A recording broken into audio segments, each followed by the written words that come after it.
it's on progress.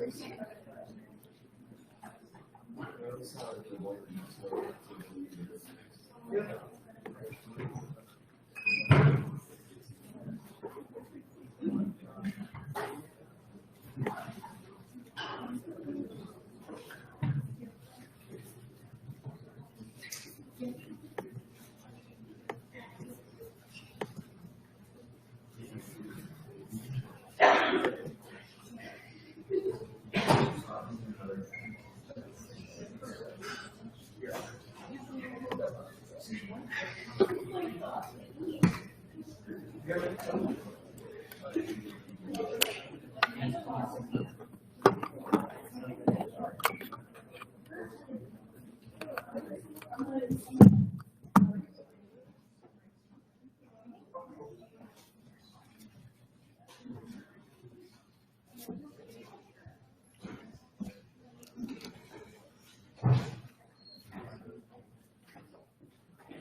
All right. Good evening, everyone.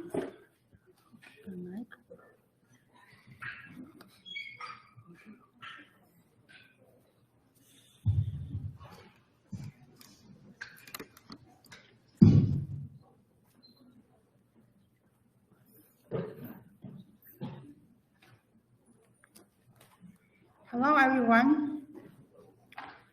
Hope everybody is doing great. Are there any questions, anything?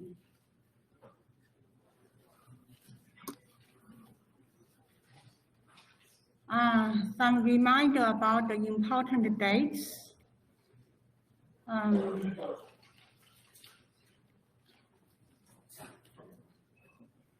Next important date is online assignment 2, due Thursday, February the 2nd, by 4:30. Okay. And then come up with our term test 1. Test 1 is scheduled on Friday, February the 10th, from 7 p.m. to 8:15 p.m., 1 hour and 15 minutes. The location is Diesel, TH247. Okay. Yes. What units will that be? What units? The units for test 1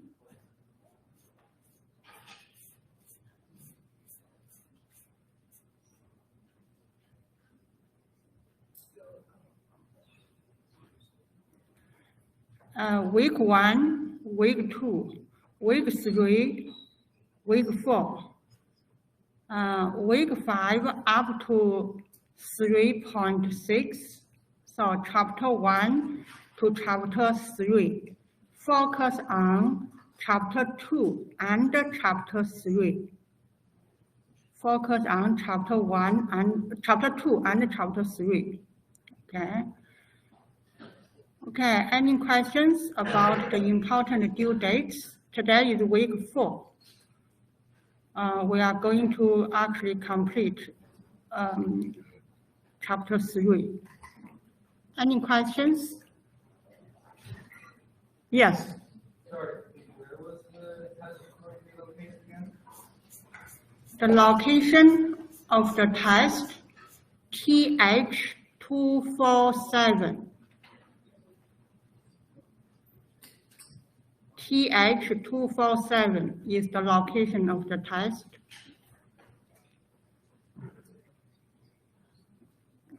Any other questions?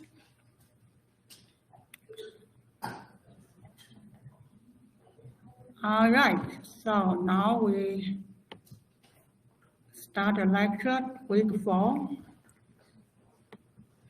Last week, we have 2 or 3 slides left to use definition. Use definition of derivative to find the derivative fx over gx. And this type of question may appear on your test 1. Use definition of derivative means use last class we did a lot of 4 steps.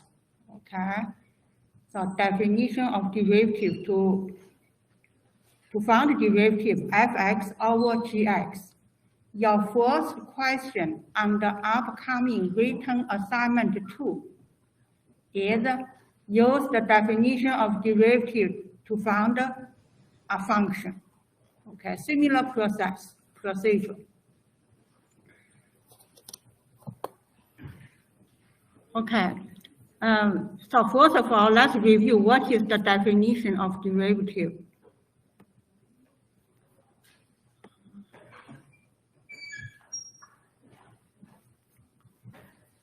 So the derivative of fx, we use f prime. It is just the limit when h goes to 0. So actually last step we said step 1, what is fx plus h? That is step 1. Found fx plus h. Step 2, found fx plus h minus fx. Step 2. Step 3, divided by h. Step 4, take limit. So this whole process, it is the definition of derivative. Okay. So this is the concept or definition of a derivative. Now we are asked to solve for what is the derivative of fx gx. So found fx over gx derivative.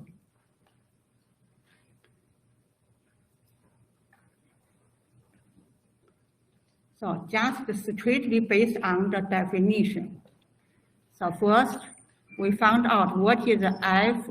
Whenever you see x, plug in x with x plus h. That is step 1. Okay, so whenever you see x, instead of x, you write down x plus h. This is f over g. Instead of x, you write down x plus h. That is your step 1. Okay. Step 2, minus fx over gx. Okay. Step 3, over h, the whole thing over h. Step 4, take limit when h goes to 0. So that is the definition of fx over gx prime. I pause for a moment to see if you have any questions. This procedure is important. You may have a similar question in term test 1. You will 100%, the first question on your written assignment 2 is this question. Similar question, use definition of derivative. So any questions? And now we just need to do the manipulation of the algebra. Okay. So I will continue. So I'll write down equal here. On the top, so maybe I will write down. So this is a fraction, okay? Maybe I will just do it here. When you multiply a same item, the fraction will not change. So this fraction, I will multiply gx on the top On the bottom, I will also multiply gx.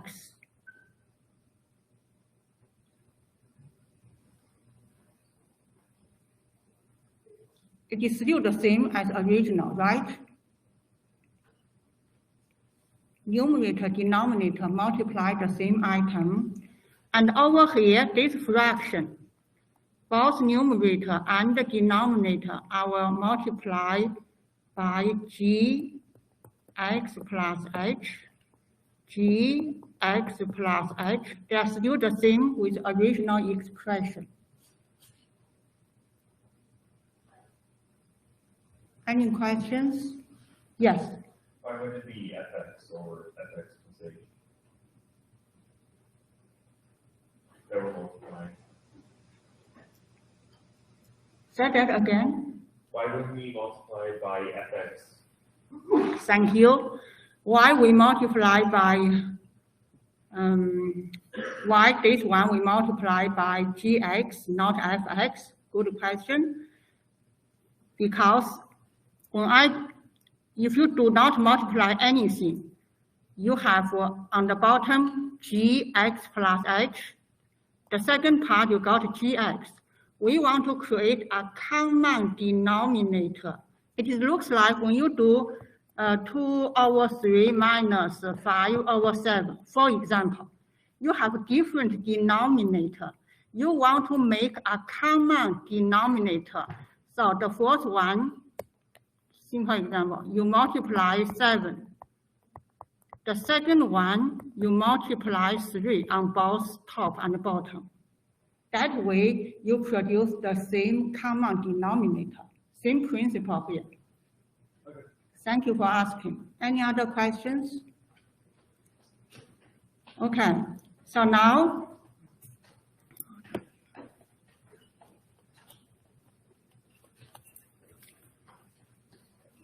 on the bottom is easy, okay?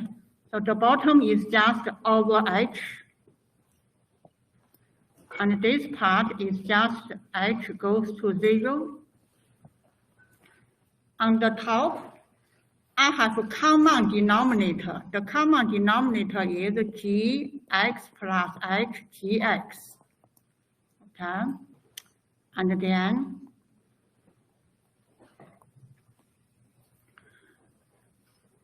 I have fx plus h times gx.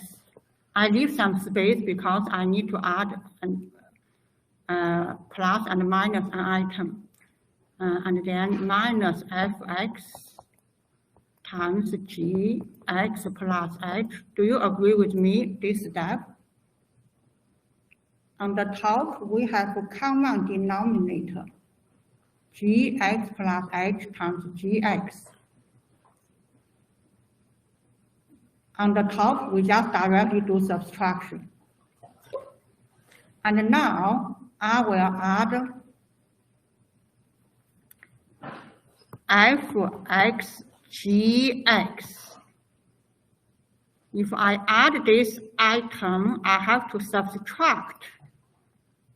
I will subtract fx gx. Then I will add fx gx. Maybe I'll rewrite because to make. So I pause for a moment. Any questions on this step? And now I will minus an item fx gx. Then I will plus the same item fx gx. It is still hold true. I didn't do anything. I just added the same item minus the same item.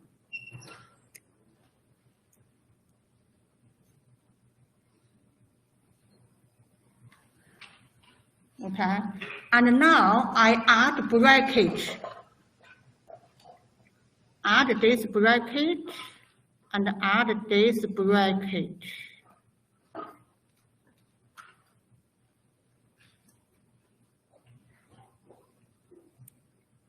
Any questions?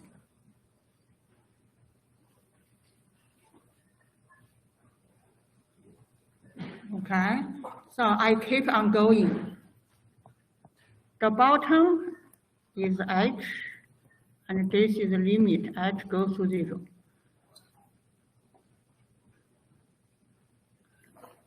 And then I copy down gx plus h gx.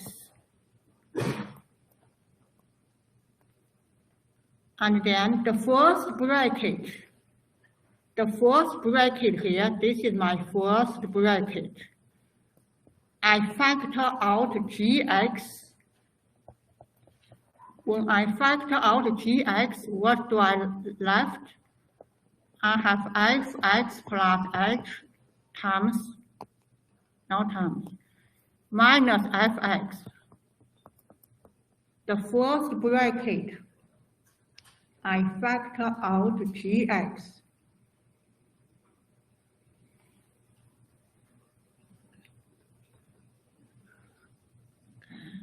And then the second bracket,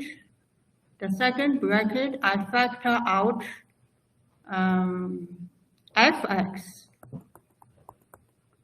And what left in the bracket is gx minus gx plus h.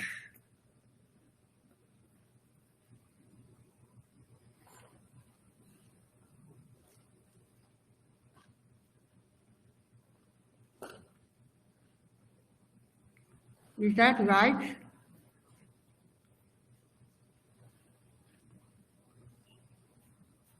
And now I keep going.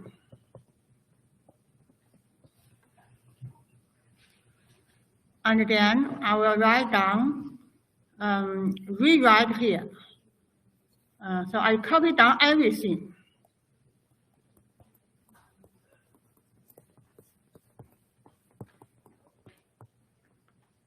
This over gx plus h gx and plus fx gx minus gx plus h over gx plus h gx and over h. Any questions on this step? I just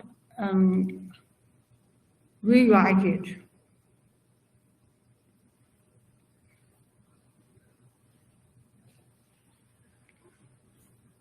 And then continue.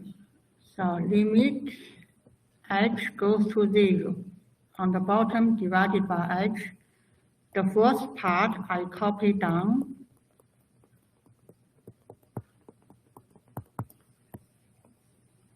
Actually, the first part, did you see gx cancelled out?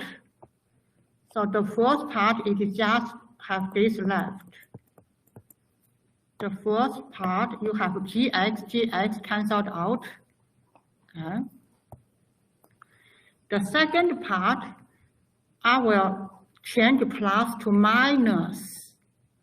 And then I will do fx gx plus h minus gx over gx plus h gx. I change plus to minus.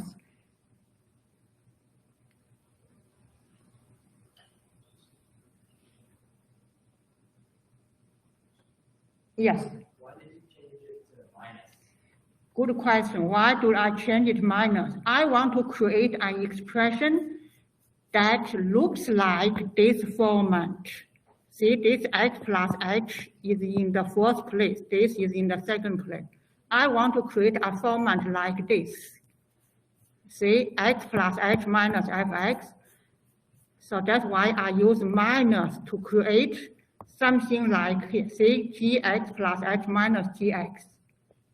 Instead of gx minus gx plus h.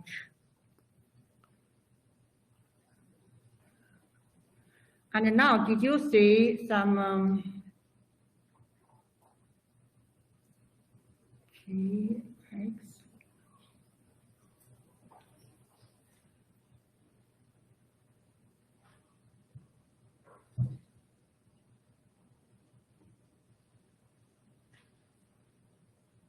I don't see cancellation. Okay. Any questions so far?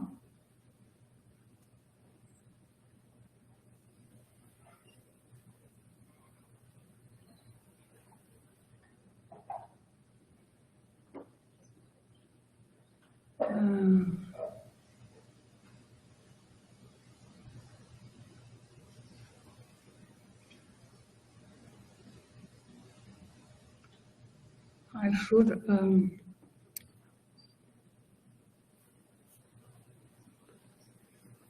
so what would be next?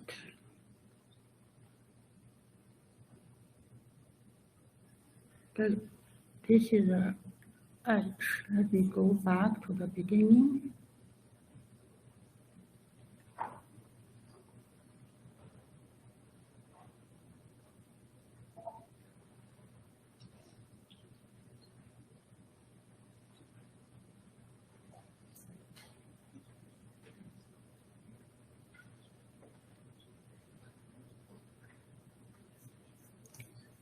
So far, so good.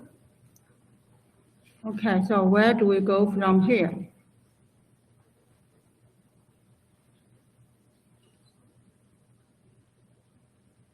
Is this fx? Let me double check here. Fx.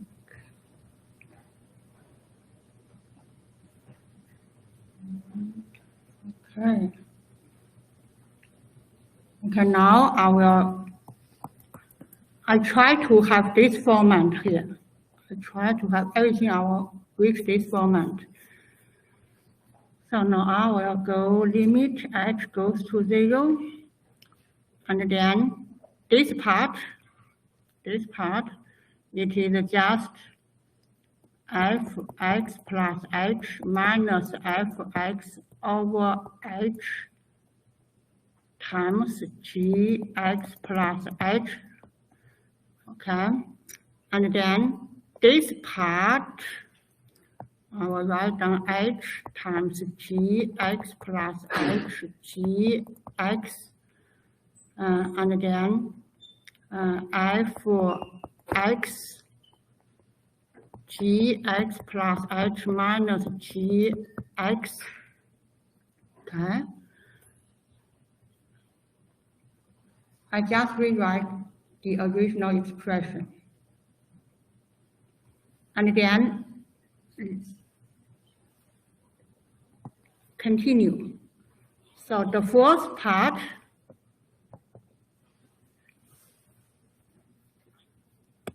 this part, did you see it is just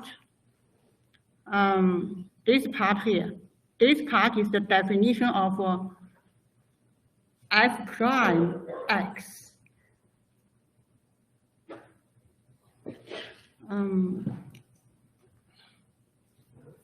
Did I give something wrong? Let me double check.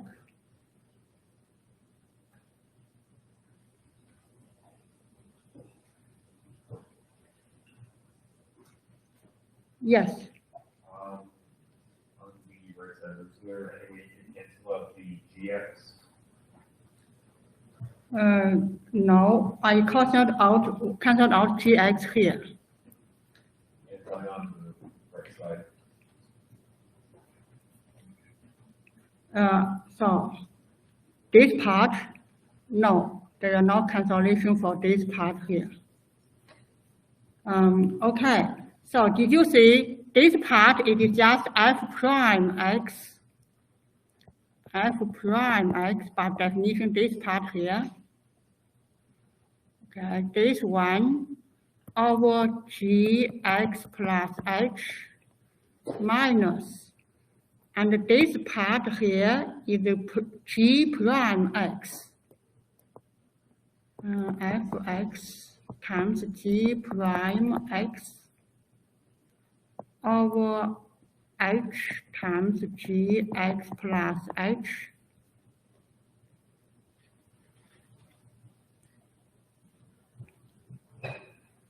No. This part is not. This part is g prime h. And then I have fx on the top left. On the bottom, I have x GHS times gx.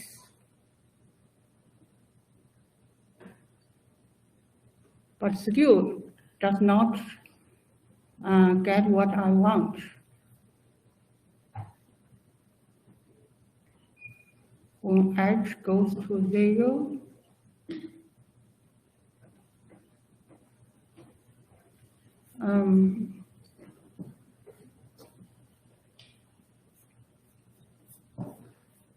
did I do the correct one? I just do the fx gx.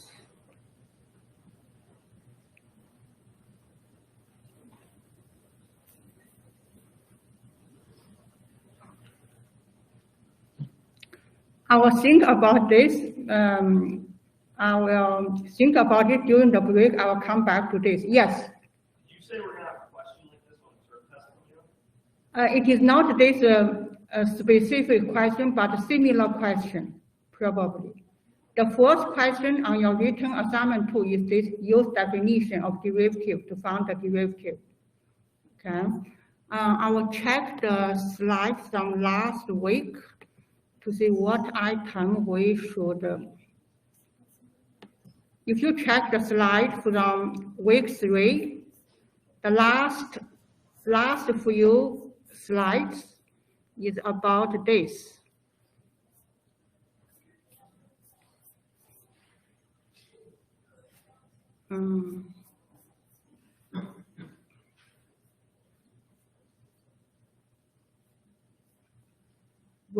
This is verification of product rule. What we are doing is a verification of a quotient rule. This is verification of a product rule.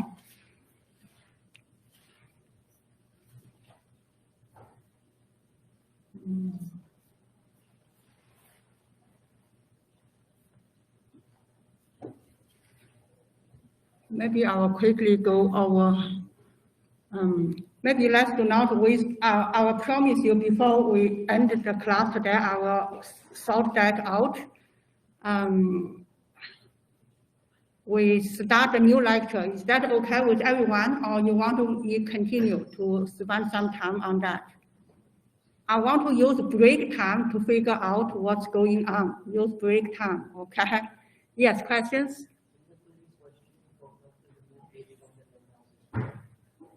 I'm sorry. In the previous question, you forgot to remove 8 from the denominator. Probably. Thank you. This one, I forgot to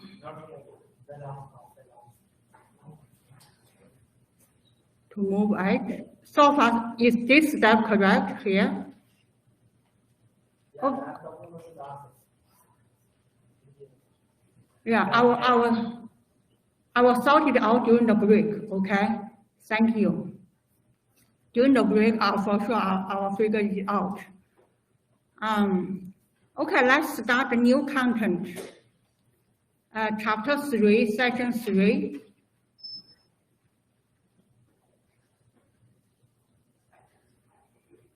The chain rule. Let's take a look at the example. The population of Americans aged 55 years older as percentage of the total population is approximately by the function, fx function. T is measured in years.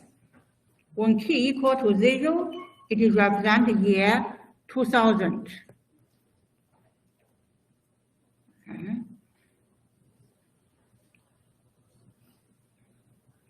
So this is this function. If you graph this function, you get this curve.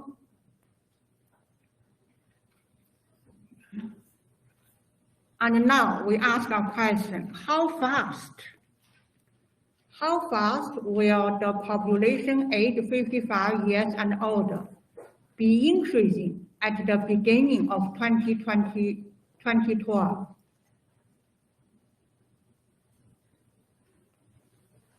How fast usually is to find the derivative. What is the derivative of fx when t equal to 12? Because when t equal to 0, it represents year 2000. When t equal to 12, it will represent the year 2012. Okay. And this specific question promote us to introduce a new concept, the chain rule. Okay. Remember last week when we did, for example, fx equal to x raised to power n. If we want to find the derivative of this function, it is f prime equal to n times x n minus 1. This is the derivative relative to x. Okay? But on our function here, ft, it is 0.9t plus 10. This part is not t. This part is 0.9t plus 10 raised to power 0.3. So we cannot say this is wrong. Okay, we cannot say the prime, the derivative of ft based on this formula. This is wrong, okay? We cannot say take derivative of ft equal to, this is constant, copy down.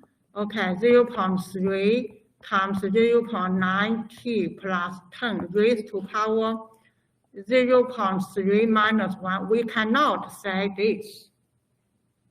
Why? Because this formula said this is x, this is x. So that you can do this. You can apply this formula. But here we have t. This is not t. This is 0.9 times t plus 10. So this is wrong. Okay, they are not equal. How to make it work? How to make it work, make it correct? You need to continue to do the derivative. So it is correct only when equal to this. You continue make derivative about 0.9t plus 10 and continue this derivative. So 0.9t plus 10 derivative, it is just 0.9. Then they are equal. It makes sense? This is the chain rule. You have to take derivative again. Under what situation you do not take derivative again? If something like this, you do not take derivative, you just directly apply formula. But in this situation, this part is not t. This part is 0.9t plus 10. Okay. So I will rewrite it. Okay. Just want to erase this.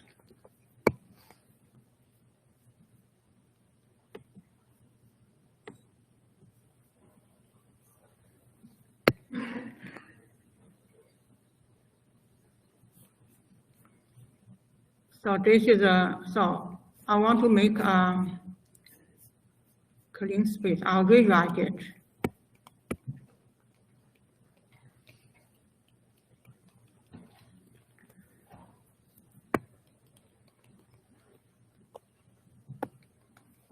So to solve for this question, how fast will be the population be increasing at the beginning of 2012? To answer this question, my pencil does not work. We need to evaluate f prime 12.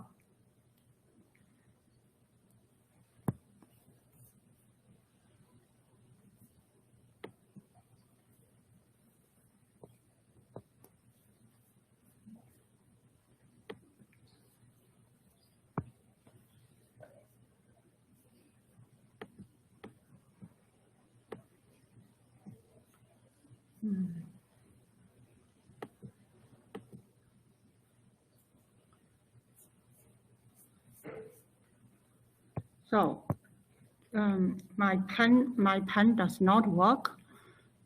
Try to use my hand.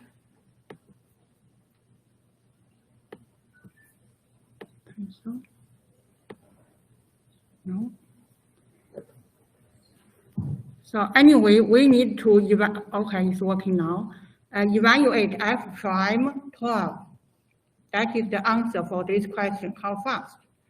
To evaluate f prime 12, we need to find out what is the f prime t. Okay. So based on the rule we did last class, it is 10.72. Okay, you consider first of all, this is a big X. So this big X raised to power 0.3, the derivative is 0.3 times this big X raised to power 0.3 minus 1, and then continue times 0.9x derivative. Take derivative of this big X. Consider this 0.9t plus 10. This is a big X. This is the chain rule. So now you copy down this is 10.73 times 0.3.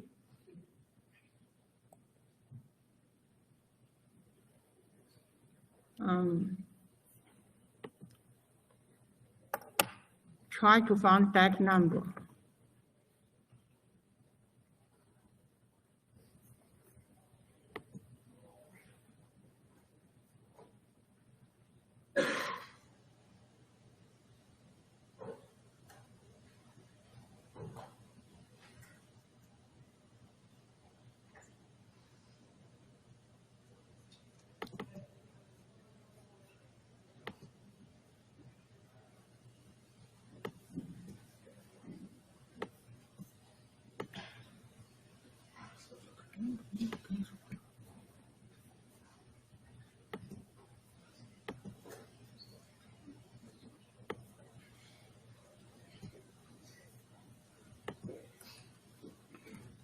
.72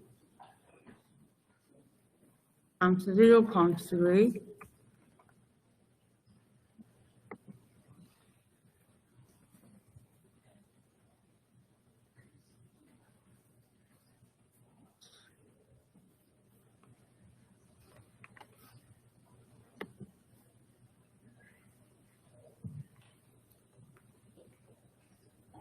it is 3.216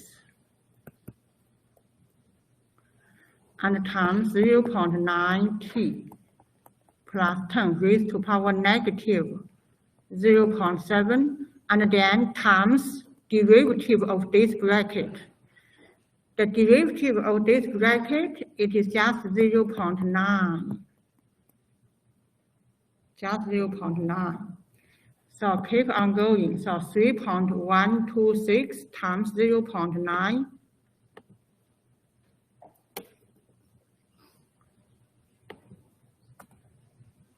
This number times 0.9 times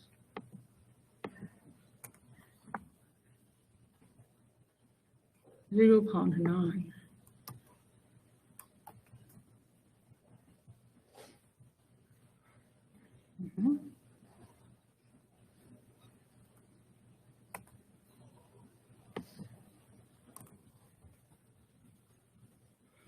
So I got 2.8944.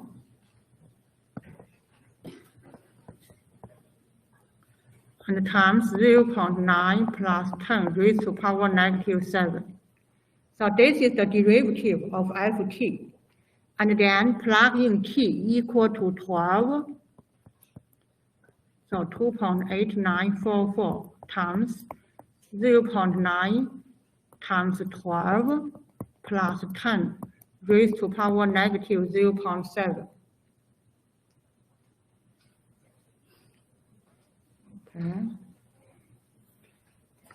So now we want to evaluate this one.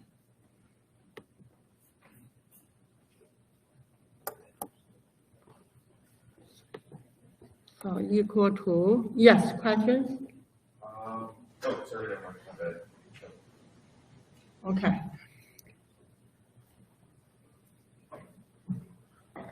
So equal to 2.8944 times bracket 0.9 times 12 plus 10.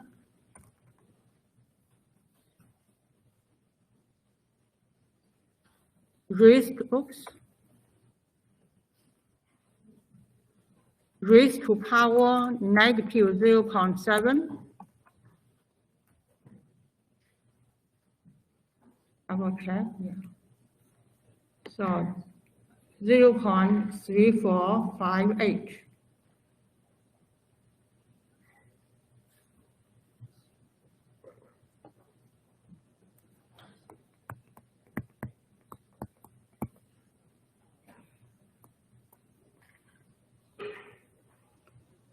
Any questions?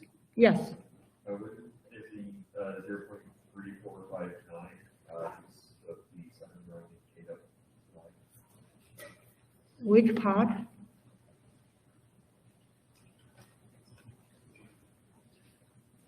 .3458 is the final answer. Wouldn't it be a 9 because of the 7 row data? Or no? I'm sorry, I didn't get your question. Can you repeat? Yes. So for the 8 at the end of the decimal point, would that not be a 9 because of the 7 right next to it? Oh, okay. Thank you. If you keep 4 decimals, it should be 0.3459. Yes. 0.3459. Thank you. Yeah. Okay. Other questions? All right. So this is the chain rule. Okay. And if you have hx equal to gfx, as you can see, it is not gx, it is gfx. So when you take derivative of h, first you take the derivative of g, then you have to times derivative of f. So g prime times f prime. That is the chain rule. And the equivalent way for the chain rule is if you write down y equal to hx, hx equal to gu, u equal to fx, when you want to find the derivative y relative to x, it is the same as dy du times du dx. If you look from right to left, du cancelled out. So it is dy over dx. Okay. So this is the chain rule. Let's practice more questions, how to use this chain rule.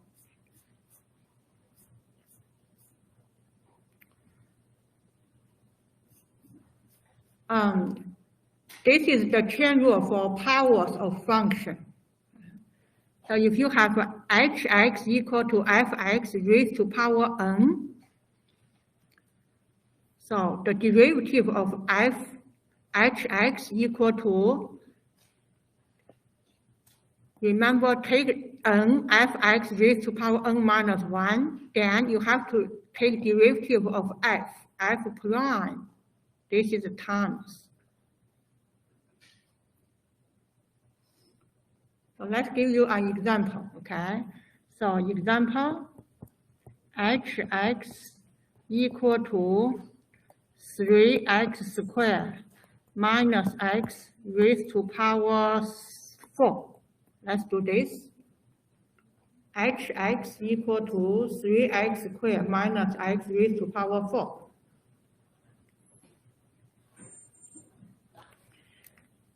Find f prime h found the derivative of x.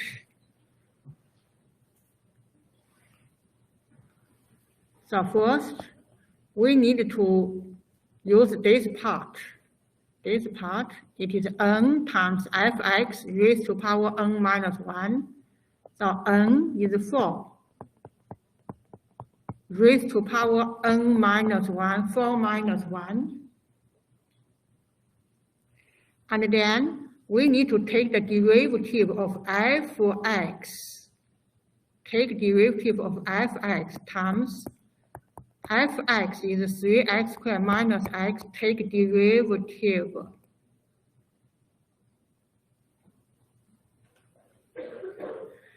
So continue. So 4. 3x squared minus x raised to power 3. This is times, and this bracket derivative, it is just 6x minus 1. And this is the final answer. This is times. Dot means multiplication.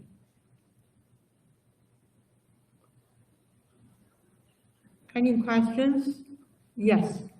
Why can we have to simplify further? We can, if you want to simplify further,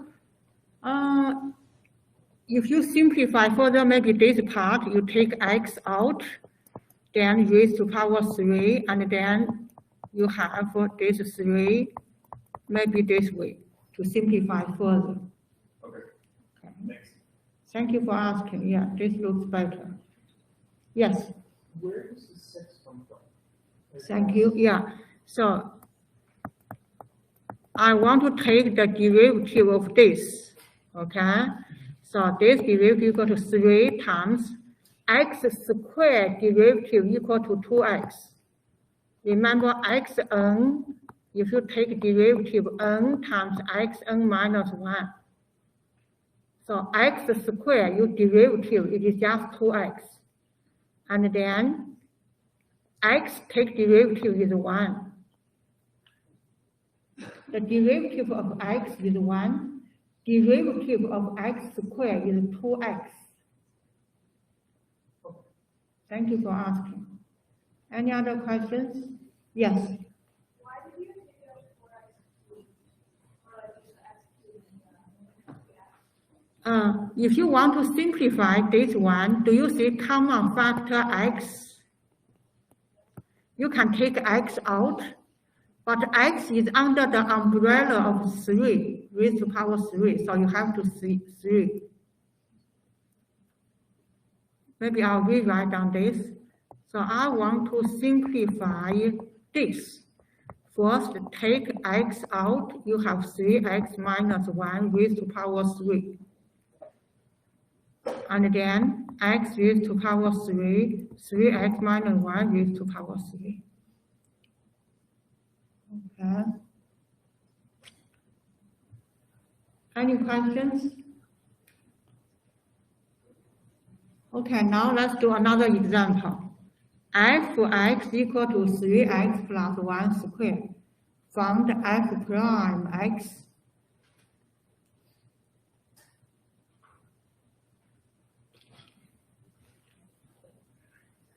So equal f prime x equal to, if I ask you what is the derivative of x squared, what is the derivative of x squared? Everybody will answer it is 2x. The derivative of x squared is 2x. And this, if you consider this is big X, so the derivative of this one equal to 2x. Okay, so 2 times 3x plus 1. But since this is the chain rule, you have to take derivative of 3x plus 1 times derivative 3x plus 1. Okay, now simplify 3x plus 1 take derivative, it is just 3 times 3. So the final answer 6 times 3x plus 1.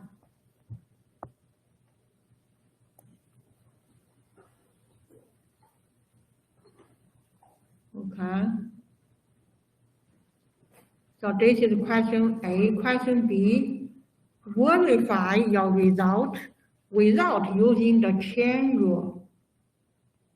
If you don't use the chain rule, if I give you fx equal to 3x plus 1 square, if you don't use the chain rule, you just multiply, expand this expression.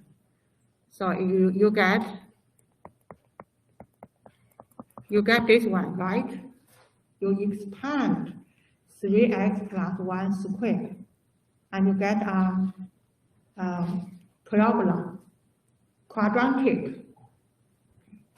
And then you take derivative of fx. So 9x squared derivative equal to 9 times 2x. 6x derivative is 6. So together you get this one. And the same as this one. This, when we use the chain rule, it is a 18x plus 6.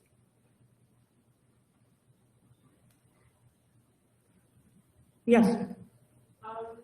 In part A, where you have 3x plus 1 is bracket, in the second one, what's the symbol that's beside the bracket? Oh, this is times dot. Yeah, it's on the other side. This one. Yeah. This is prime, means derivative. Okay. Prime, take derivative of this one. It is like we write down f prime, fx derivative. Any other questions? Yes. Could you quickly go over what the derivative of 3x plus 1 is? Thank you. What is 3x plus 1 derivative? Okay, derivative. It is equal to 3x derivative plus 1 derivative. 3x derivative, it is just 3. 1 derivative, it is 0.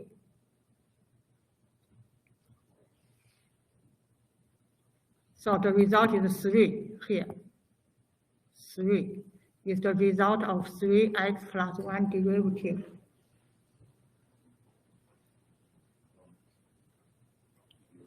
Okay. Other questions?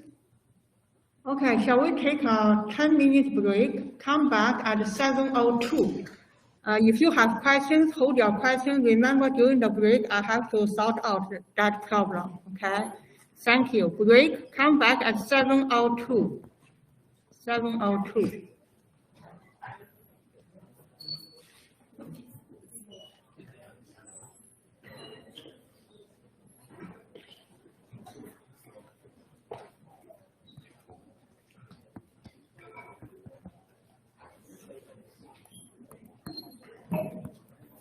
Hold your question until next break. I'm going to solve out the problem. Thank you.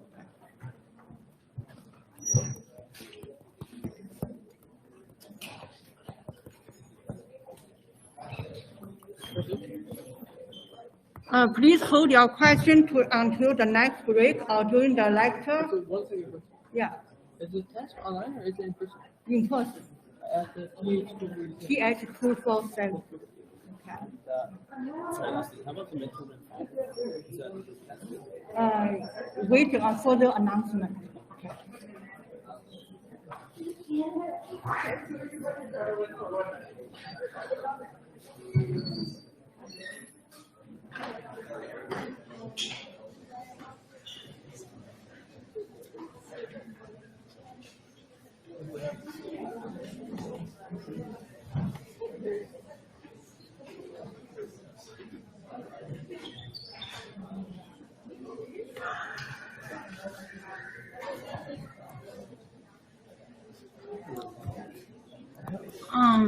Can you hold your question? I need to solve this problem. Okay, I need a few minutes. Yeah. For the power rule, the first time we wrote it, it was nx by n minus 1, right? Correct. And you don't times it by f prime x for this one, or you do? If it is just x, you don't. If it is a big x, you need to times the big X squared. Oh, okay. Okay. Thank Okay, you. you are welcome.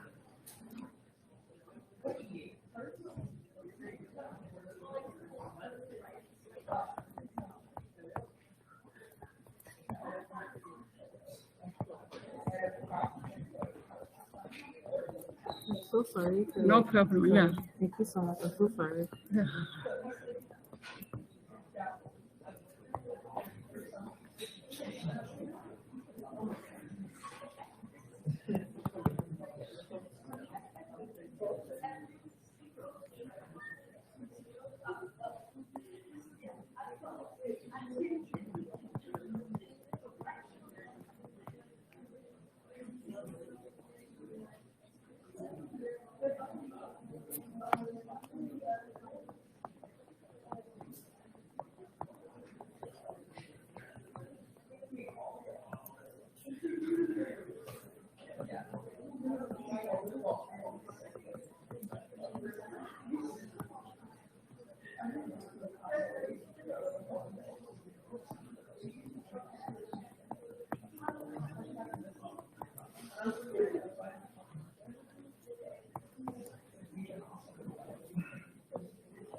Oh, I know, that's scary. Well, no, this one is for or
All right, shall we continue? So I sought out the verified coefficient rule for the derivative. So what I'm going to do, by definition, fx over gx, whenever you see x plus h, then minus fx over gx over h, this is okay, and take limit. And then I make common denominator gx plus h gx. The first item I need to times gx. The second item fx I need to times gx plus h. It's just simple algebra.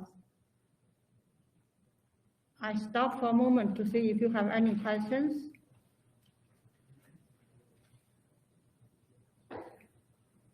Now keep on going. I subtract negative fx gx plus fx gx, it is still hold true. And then I add a bracket here.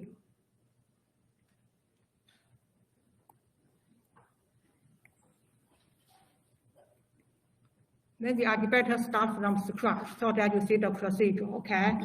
Because this is important, as I said. The first question on written assignment 1 is this kind of question. So what we are going to try to, what is the question here? Find fx over gx derivative. This is the question. We are going to do this question. And how do we find this derivative? Use definition. And what is the definition? The definition said, whenever you see x, plug in x plus h. This is step 1. Whenever you see x plus x, use x plus h. Step 1. Step 2, minus original function fx over gx. Step 2.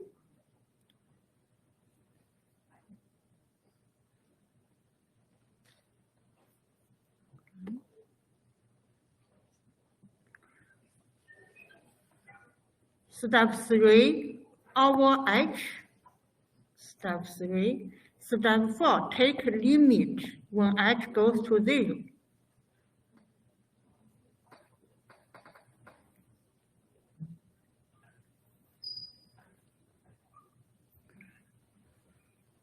And now, keep on going. So on the, it is always over H, always, okay? And then the first item on the top,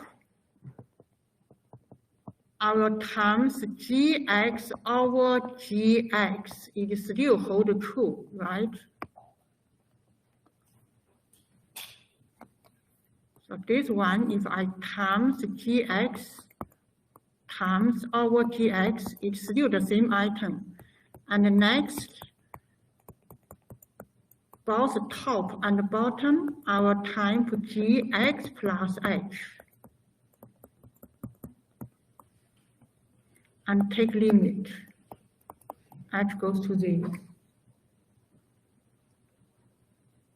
Both numerator, denominator times the same item, the fraction remain unchanged.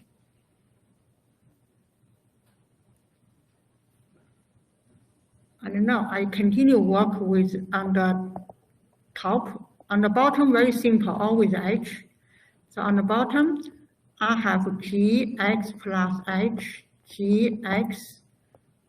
These are common denominator. And I have x, h plus x times gx minus f(x) times gx plus h. This is something on the top. I leave space because I want to add, subtract the same item. So I want to subtract f(x) times gx, then plus f(x) times gx. I need to write it clearly, okay? It's not readable, sorry for the writing. What I want,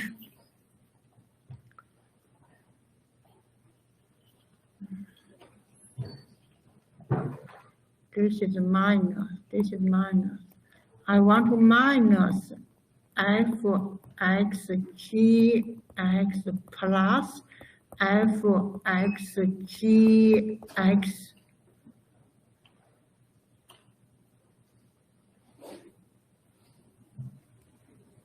I plus minus the same item.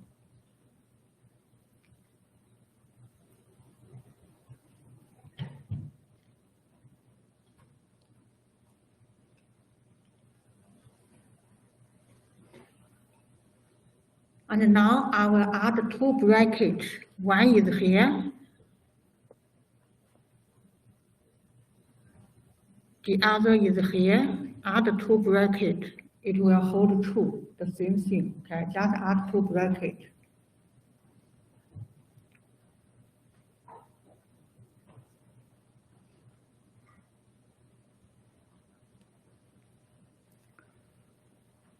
And then keep on going. It is still limit. Okay, and then remember, if you have A over B over C, if you have this, it is the same as A over B times C. Remember this? A over B, then this is big over C, equal to A over BC. So I will apply this. So it becomes H times Gx plus H times Gx. This is on the bottom. On the top, I will copy down the two brackets. The first bracket is this one. I copy down the first bracket. And for the second bracket, I take away negative sign. The second bracket becomes fx times gx plus h.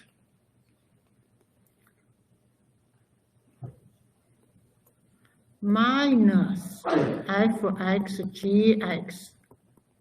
I take away negative for the second item.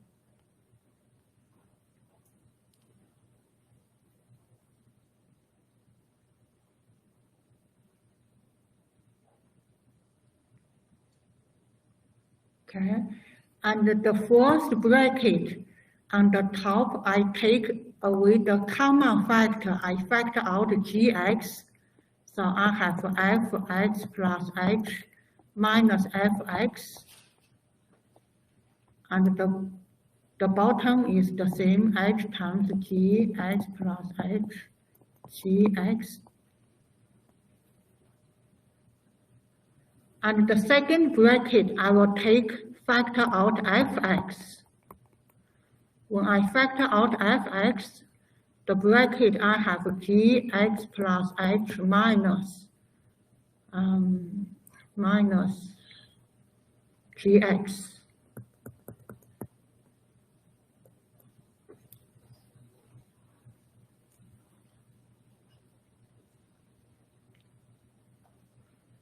Now we're almost done. Okay. Okay, now everything is limit h goes to 0. Okay.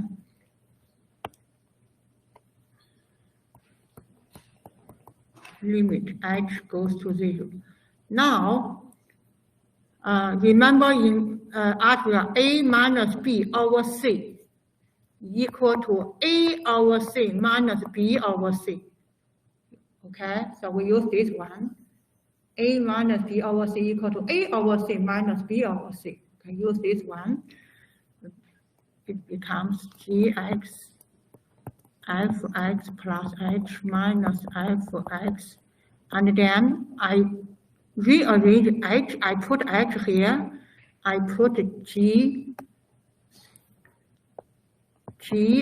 plus h times gx times h. Okay. So this is the first item. The second item minus gx plus h gx times h. This is on the bottom. On the top, I have this is minus. I have fx gx plus h minus gx.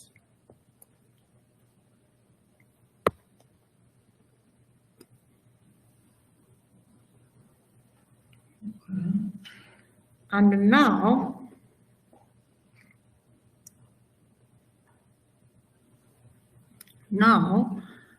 I will use different color.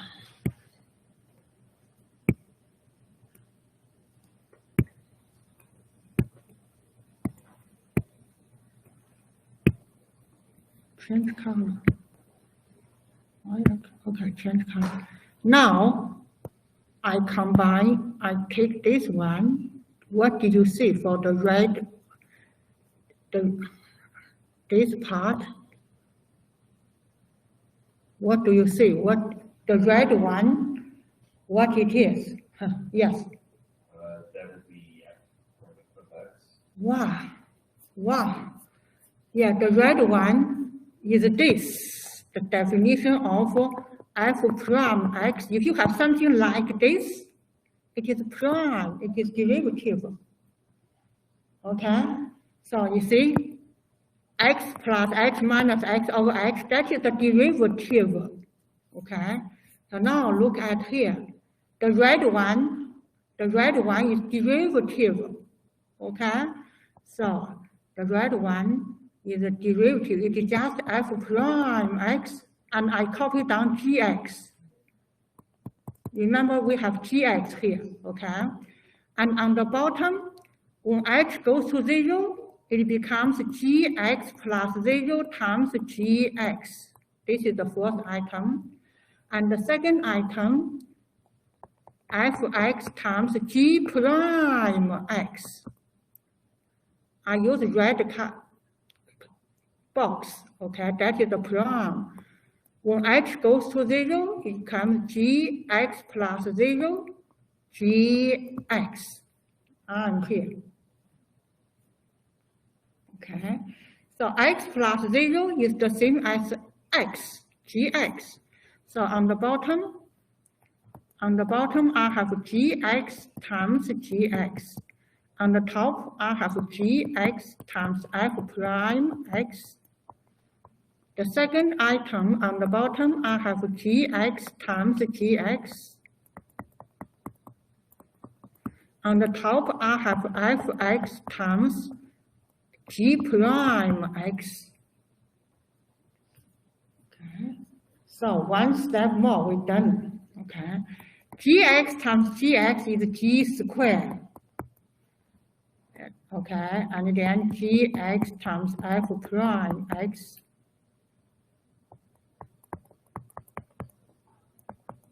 This is our final result. And this is what is a coefficient rule, what is fx over gx prime. It is equal to this one. So I use another color. So this is the quotient rule. What is fx over gx prime? Quotient rule.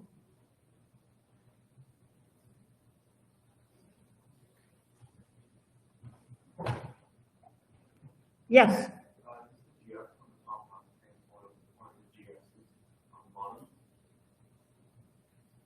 What did you say? The GX from the top, the first value there, not cancel out one of the GX on the bottom. I'd rather not cancel. If you cancel, that's fine, no problem. The reason I do not want to cancel, I want to produce this result. This is the formula in the textbook. If you want to cancel this, see, you have gx, cancel gx, that's fine. You can go ahead to do it. But we want to match the formula in the textbook. Because I said this is very important, now I will give you another example, okay? So use definition of derivative. Use definition of derivative to find fx equal to x squared. Find the derivative of x squared. We know the derivative of x squared equal to what? Anyone know? Yes. 2x. 1, 2x. And how do we use definition to find 2x? That is our question. Okay? So, 4 steps. Step 1, whenever you see x, plug in x plus h. This is step 1. Step 2, minus original given function. Step 2. Step 3, divided by h. Step 4, take limit. This way, you use definition of derivative. Okay? And now, on the top, you expand x plus h squared. It is just x squared, 2xh plus h squared, copy down minus x squared. On the bottom, it is just h, copy down limit. H goes to 0.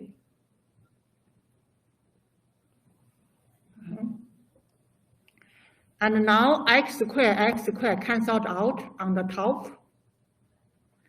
So on the top, I will take away, factor out h. I have 2h, x plus h. On the bottom, I have h. Limit, h goes to 0. Then I have h canceled out. I have just 2x plus h when h goes to 0. So when h goes to 0, it is just 2x plus 0. It is 2x.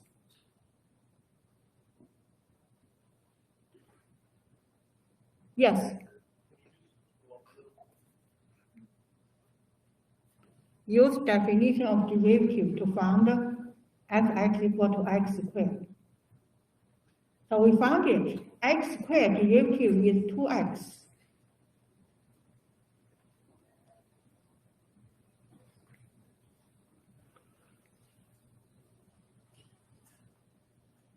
Questions? Yes. So from the example above, that is how we find the quotient rule from quotient rule. Yeah. That is another example from the 4 steps from the derivative. This one, 4 steps from derivative for quotient rule. Okay.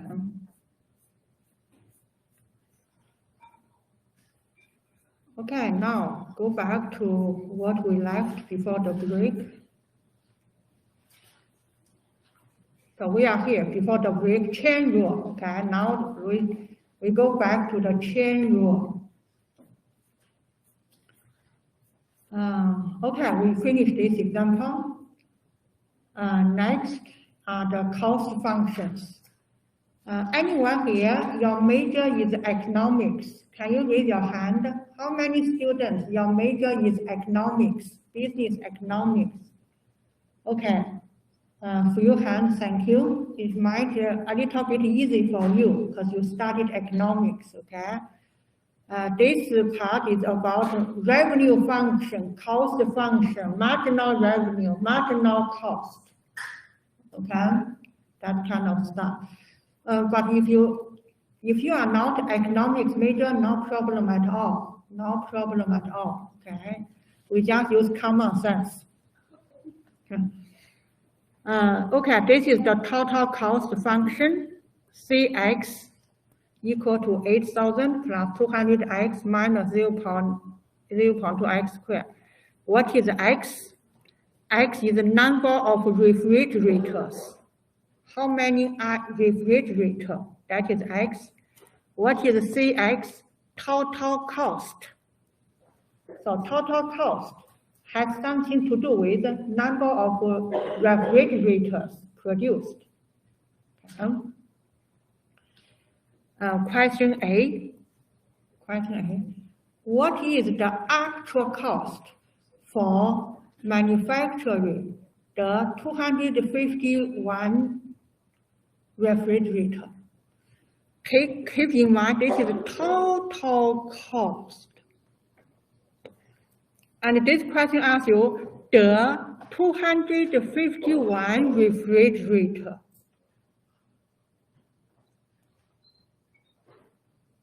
Total cost means, okay, I will do first of all wrong way. You correct my mistake, okay? This is wrong, but I need your help to correct it, okay? What is the cost for 251? So C 251 equal to plug in X with 251. What's wrong with this method? What's wrong with this method?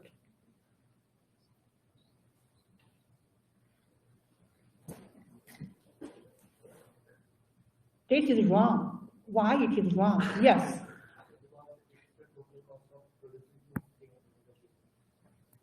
Because this Cx is total cost. You have to use this one minus. So the answer should be C251 minus C250. That is the cost for one item. This Cx is like accumulative cost. Accumulative cost. And the question asks you the cost for one item. So you have to use the cost for accumulative cost for 251 minus accumulative cost for 250. That is the final result. Then you are correct. Okay? So the correct answer is here. Accumulative cost for 251 minus accumulative cost for 250. Then you go 251. Yes.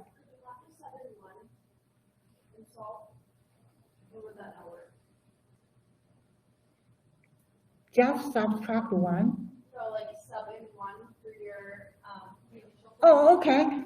Can you do C1? So it can be the same answer. What's the difference? You cannot do C1. If you get the correct answer, it must be accidentally correct. But C1 by the definition is the produced for one, the first one, the cost for the first product. The question asks you the cost for the 251st product. Okay. Any other questions? And if you plug in C1, it would not be this answer. No. If you plug in C1, no. Okay, but good imagination. So any question for question A? Question A. Question B. Find the rate of change of the total cost with respect to x when x equal to 250.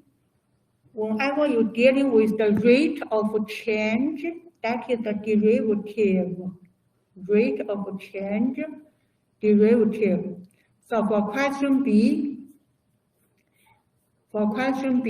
you need to find what is the derivative of cx, and then plug in x with what is the derivative of cx. Let's find out. So the derivative of 8,000 is 0. Constant derivative is 0. 200x, the derivative is 200.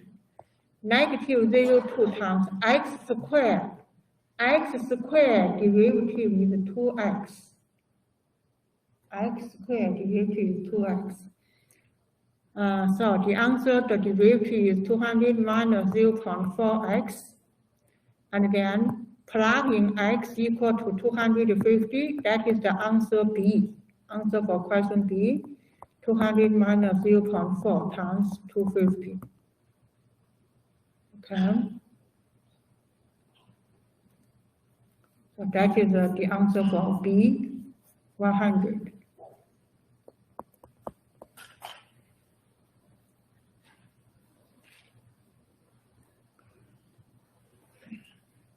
Question C, compare results from A and B. From A, we get 99 something, 99.8.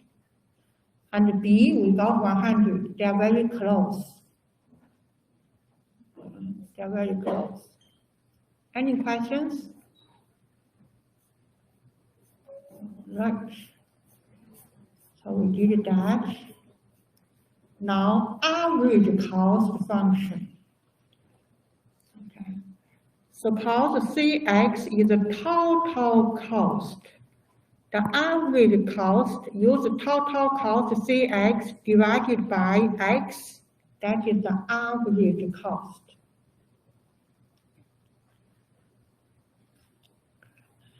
And then, what is the marginal average cost function?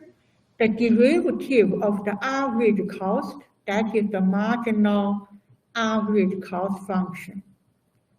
So if you take derivative,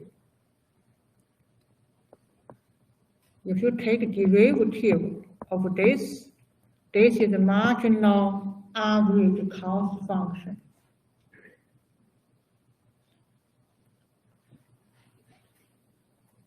Any questions?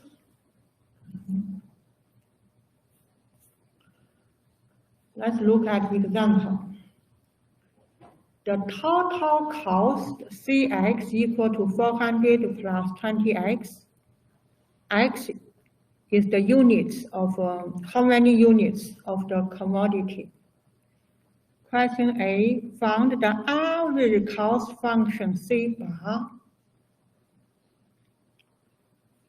So definition, what is C bar? C bar equal to Cx over x. C bar equal to Cx over x. So solution A, C bar equal to Cx over x equal to 400 plus 20x over x. If you want to simplify, that's fine. If not, that is also okay. Yeah, plus 20.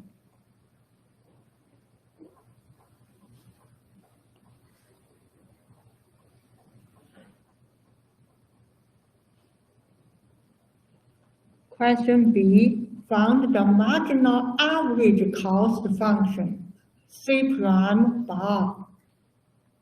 So what is C prime bar means? Take the derivative of Cx. Take derivative. Cx over x, take derivative. Means take derivative of this. Take derivative. Okay. And remember the derivative of 1 over x. What is the derivative of 1 over x? It is just x raised to power -1 derivative. And general formula x raised to power n equal to n x n minus 1. The derivative for x raised to power n equal to n x n minus 1. So now what is the derivative of x raised to power -1? It is -1 times x, -1, -1. So negative x raised to power -2. So it is negative 1 over x squared. Try to maximum the window. Negative 1 over x squared. If you can remember this result, it will speed up your calculation process. So 1 over x derivative, negative 1 over x squared. Okay. So we apply this one, it is negative 1 over x squared. 20 take derivative is 0. Any constant take derivative, it is 0.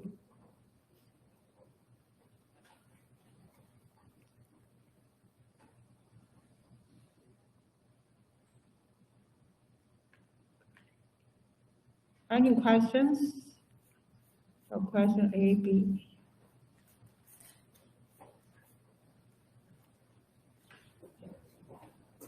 If you sketch the function for the C bar x, it looks like this one. So this is the C bar x.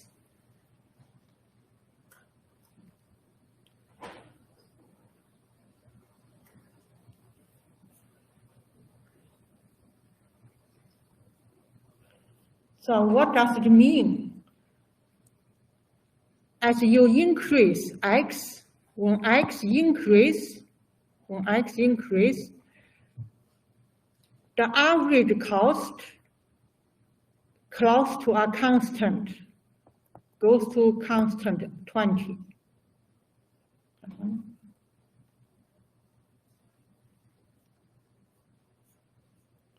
Okay, questions so far?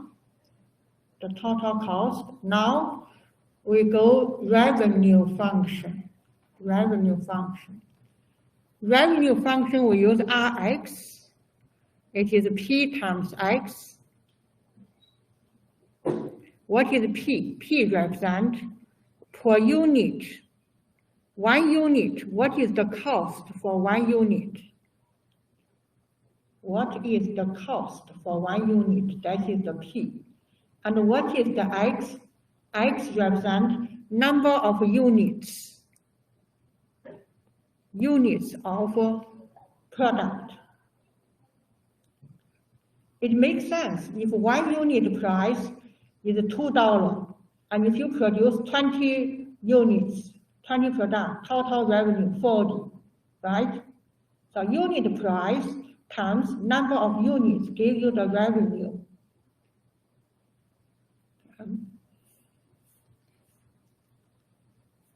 You can read over this by yourself.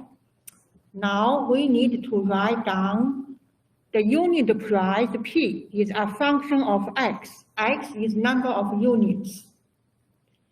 If we write down this, the revenue function Rx definition is unit price P times number of units. But unit price is a function of X, so P equal to Fx. So this is the revenue function. And what is the marginal revenue? It is the revenue realized from the sale of additional unit. Additional unit. Given the sales are already at a certain level.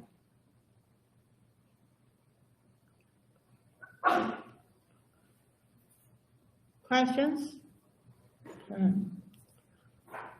Oops. Example. Suppose the relationship between unit price P and the quantity of demand X is given by this one, P equal to Fx. Question A, find the revenue function R. Remember what is R? R equal to P times X. That is R, Rx. Rx equal to P times X. Plug in R 0.02x times X. So equal to negative 0.02x squared plus 400x.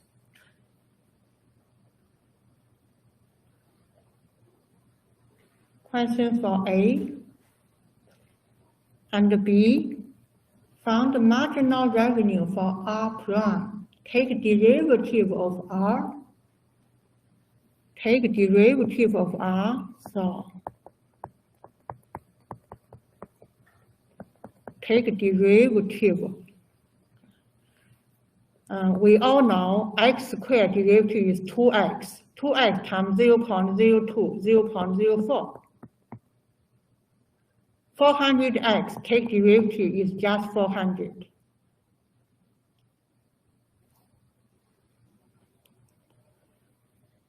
And then step 3, compute R prime 2000. So just plug in 2000 in R prime 0.04 times 2000 plus 400.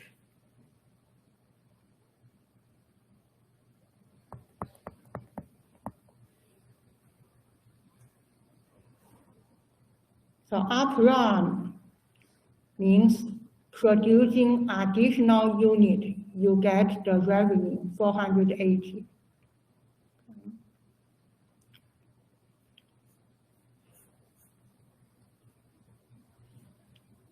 Okay, any questions? Did I do? Sorry, maybe I did it wrong. Not 480 because this is negative, okay? So should use 400 minus 80, 320.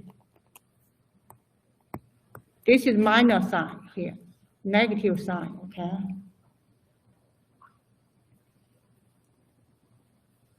Questions? Okay. All right. So far we did cost function, we did revenue function, now profit function. Revenue minus cost equal to profit. Revenue minus cost equal to profit. And what is marginal profit function? It is just a derivative of profit function. Take derivative of P, you get marginal profit function. Questions? Now do example. Suppose the cost function is 100x plus 200,000. This is the cost function. Because this example continue use the example before, we all know the revenue function. Okay. So the cost function, the revenue function is also given, okay, in the previous example. So from the previous example, this is the revenue function. Question A asks you to find the profit P. Okay. So profit P equal to revenue function minus cost function. And you get the result for profit function. Revenue minus cost, that is the profit.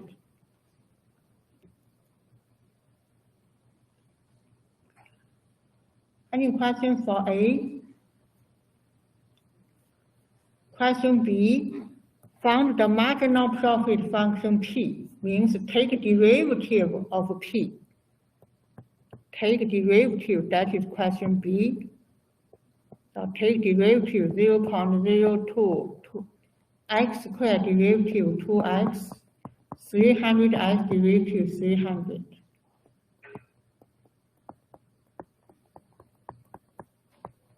So that is the answer B.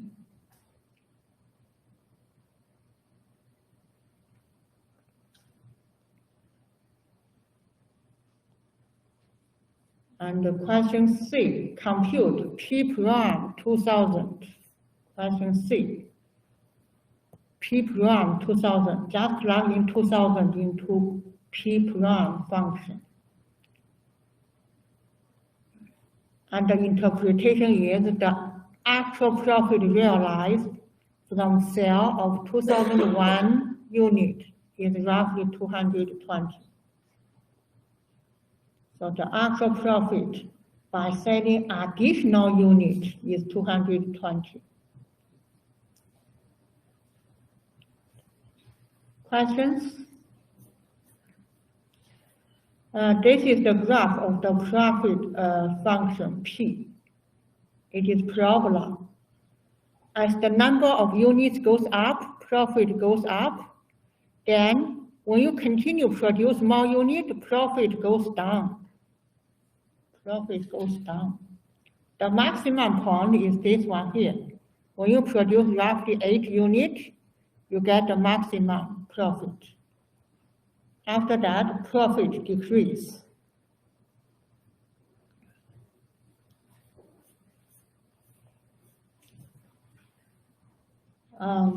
This one, so far, we did a cost function, revenue function, profit function. It looks okay, but this elasticity have some level of difficulty. I try to go slow. Elasticity. Okay. So first, we introduce a concept of relative change of the size of quantity. So it is just I will use this triangle. I will use triangle represent change. Okay, change in the size of quantity. Over size, that is relative change. Change over size, that is the relative change. Now let's take a look at the example. What is the relative change? If mortgage rate increase from 10%, this 10% is the size. If the mortgage increase from 10% to 11%, so the change, I use triangle represent the change. Change is 11% minus 10% is 1%. Change is 1%. Current rate 10%. Increase to 11%. Change is 1%. So the relative change, based on definition, change equal to relative change is change over size. Change is 1%. Change is 1%. Size is 10%. So the result is 1 over 10. The relative change is 10%. This is one example. Another example, if current mortgage rate is 5%, so 5% is the size, okay. Then a change of 1% per year to 6% per year in the mortgage would yield a relative change.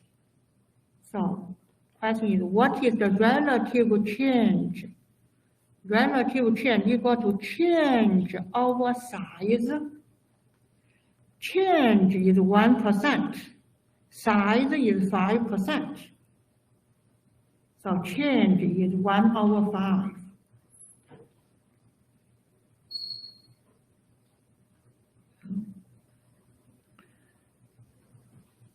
Another example, if you have part-time job, your hourly rate right now, maybe this year,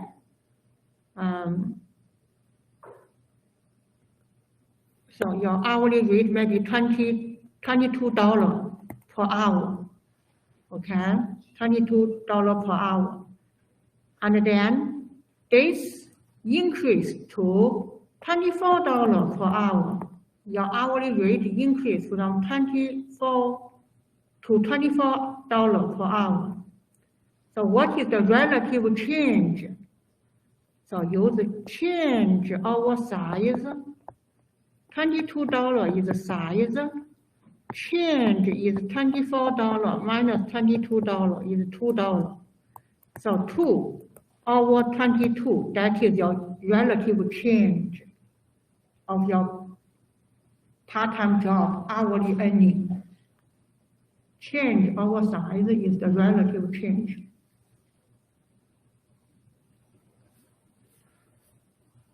Okay, so now, relative rate of change. Remember relative change. Relative change. So far, we did relative change. It is a change over size. Now we introduce another terminology, relative rate of change. Relative rate of change. It is the rate of change of the size over the size of the quantity. So let's take a look at the example here. So this one is, it is right down arcana. This is a rate of change over size. So relative change is the change over size. Relative rate of change is the rate of change over size.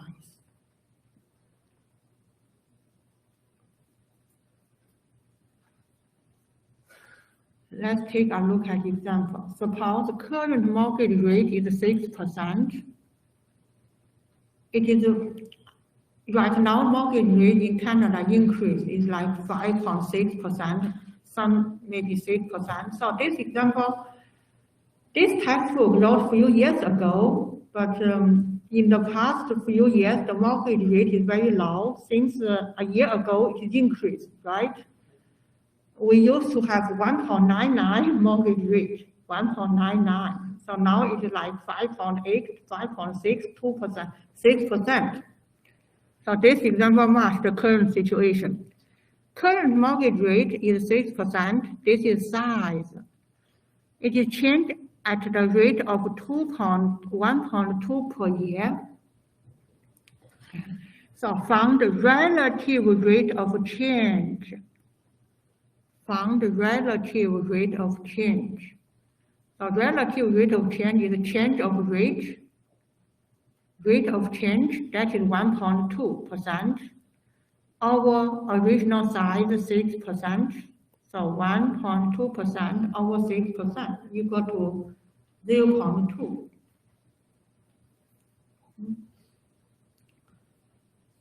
All right.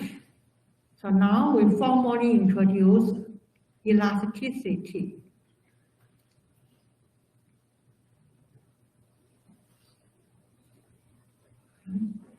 Before that, we formally write down what is the relative rate of change. It is just f prime over f.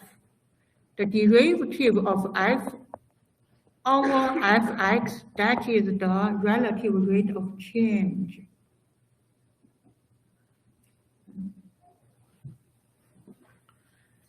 There's a typo for in PowerPoint. This is C. No, this is X. Okay, this is X. X quantity demand. Sometimes we need to write. Remember, we said P equal to Fx, but sometimes we need to write down X equal to whatever P. So we use this format, X equal to Fp.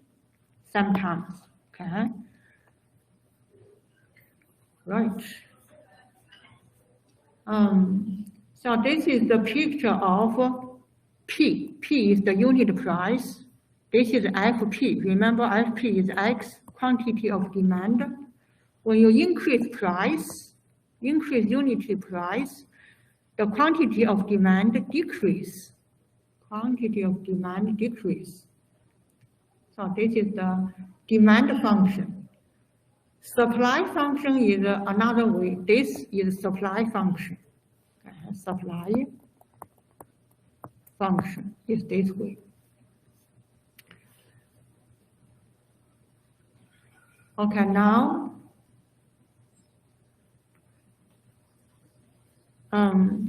we found remember what is FP? FP is actually here. This is FP. FP is here. It is just demand, quantity demand. That is FP. So if you take derivative of FP, you get FP prime over FP. That is the relative rate of change. Relative rate of change.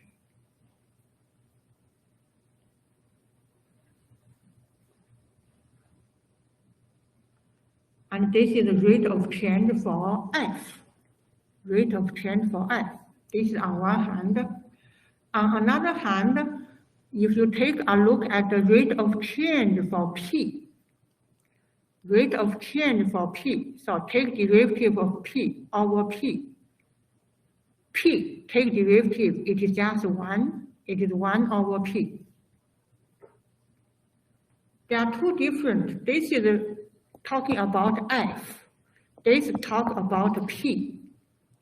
Different. And then the definition of elasticity. They use percent rate of change of F over percent rate change of P. This is the, and economics take the negative of this quantity. That is the elasticity.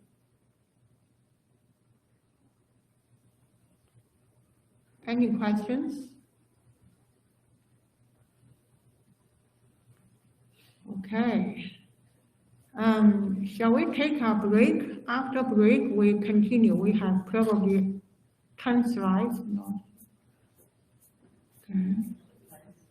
12, maybe total 15. Oh, we have about 15 slides. Okay. So break, come back at 8:02. 8:02, okay?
What do you mean by this? So if the weightage for that assignment would be better than the final assignment?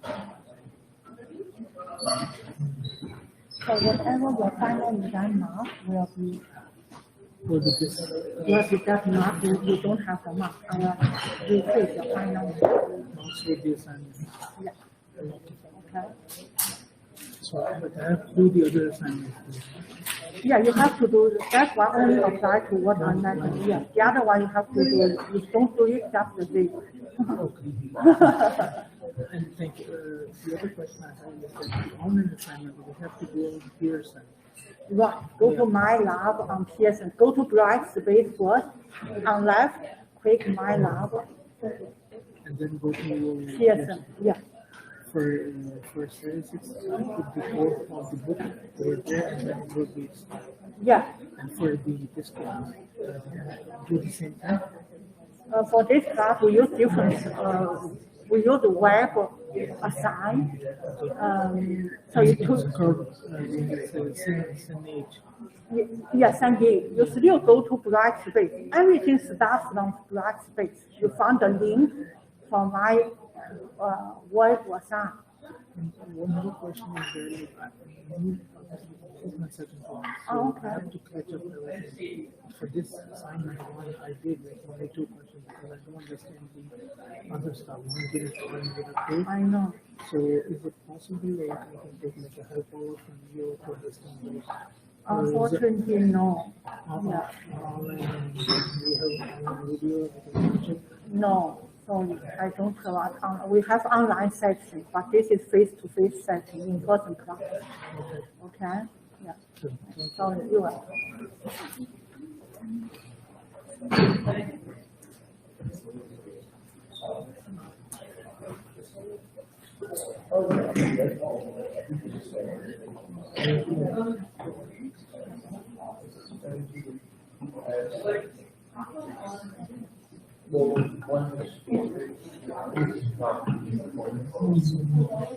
Thank you, we're waiting. Yeah, no worries.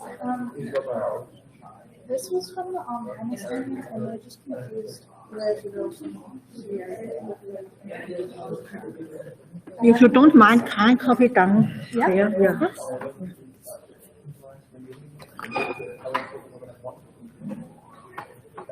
Which one? So we're trying to find f prime of x. Okay, which one is I this think for? it's x over c. Thank you. Yes, thank you. X over square root of x plus Square root of x. x plus h, or plus 8, sorry. And the question asks you use definition, right? I think so. Or yeah. not definition, just directly from derivative. Uh-huh. So the question asks you found this derivative, is that right? Yeah.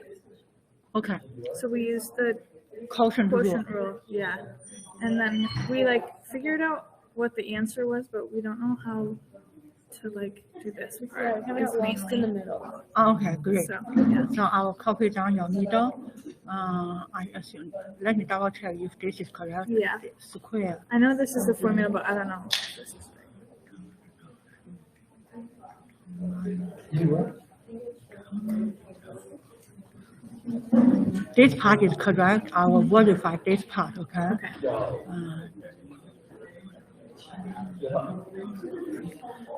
we need to find out what is this.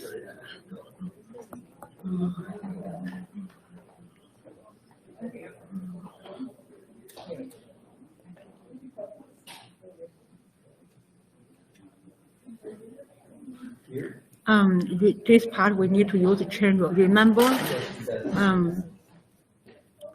1 over x the prime equal to x minus 1 equal to x over 2 equal to 1.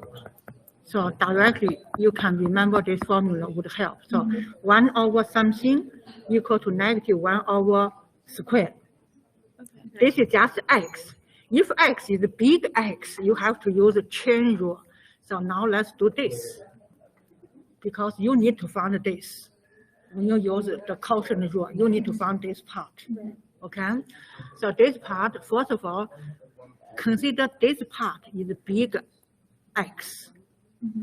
This is just simple X. So first, use this. So it is equal to negative. Then chain rule said you have to take derivative of this. Okay? How did you get? Oh, no. So the question becomes, forget your question. Let's just focus on this part because this part will connect to this part. I'm double checking on this part. Okay? So focus on this, then we go back. Just this to solve the entire thing or no? This is part of, this part is just, verify if this part is correct. This is correct. This is correct. Now, this one I doubt, so I'm going to verify, okay? How did you get squared at the bottom?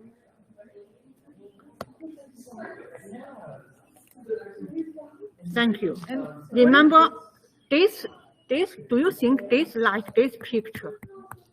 This like this. So derivative of this is like with -1 derivative. Right. Remember xn derivative equal to n xn minus 1, Right. right? So this equal to -1 n minus 1, right? And then you continue equal to -1 x -2. You agree? Yeah. And -2 I will write down on the top, on the bottom becomes +2. Okay. So I copy down here 1 over x derivative equal to -1 over x squared. Okay. Okay? Okay, so now I copy. Aren't you just finding the derivative of root x plus 8, not 1 over root x plus 8? If you're just trying to find Smart. x? You are so smart. Yes. Yes, this one I over consider because you just try to find this. Okay. You are right. So if this separate example, this would be chain rule here. Okay. Okay. If it were like that. Yeah. Revert back to your. So you Then just have also, to find the derivative of root x plus h? Yeah, you just to find the derivative. This derivative equal to. Did you get this? Let's verify this. So let's find out what is this derivative. Okay. So this is 1 over 2 derivative. Okay. And this is 1 over 2 x n minus 1. Right. So it is actually -1 over 2. Right. Yeah. And if you want to. I have that here, and then that's where we got. Perfect. Yeah. Perfect. So now let's erase everything. Do from here. Okay. Okay. I'm gonna write it down as easy. Yeah. Do I have enough room here? I don't know. Yeah. We have about 2 minutes, 1 minute. Would that be Okay. right? That this would. From this one. So we are here. Okay. And then this is perfect. And then square equal to blah, blah, blah. Correct. Bottom correct. On the top, correct here. And then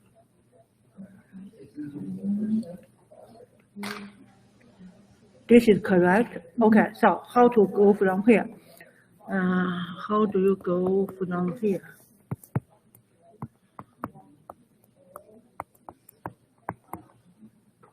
So 1 over 2. Oh, thank you.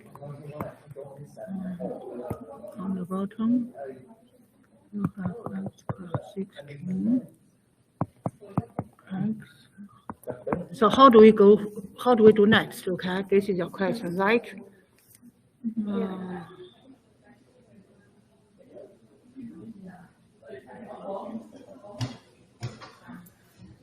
On the top, this one, 2 over 1, and this one, this x is so this x is the same as 1 over x times x1 over 2. Do you agree? X equal to x raised to power 1 over 2 times x raised to power 1. Then cancel out 1, you have 1x raised to power 1 over 2 left. This is something on the top. You just copy down something on the bottom. Yeah, this is square. No, yeah.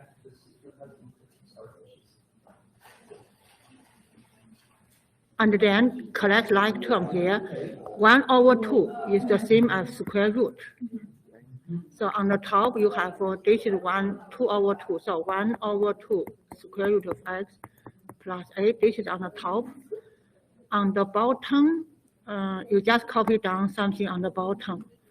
And then do you need to simplify? Let me see. This is on the bottom. That's 16, not 6. Huh? The 6 16. on the bottom is 16. Thank you. No worries.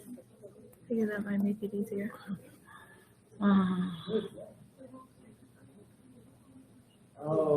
Yeah, that's it.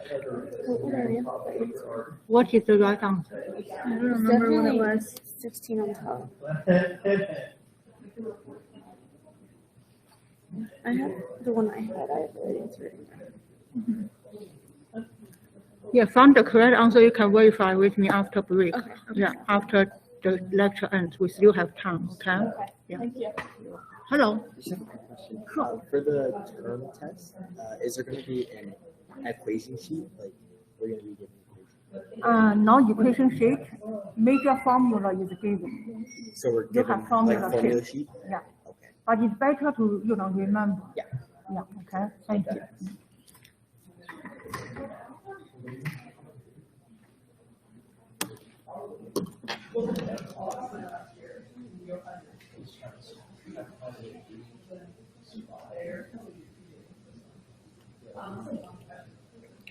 All right. Shall we continue? So before break, we have the elasticity of demand.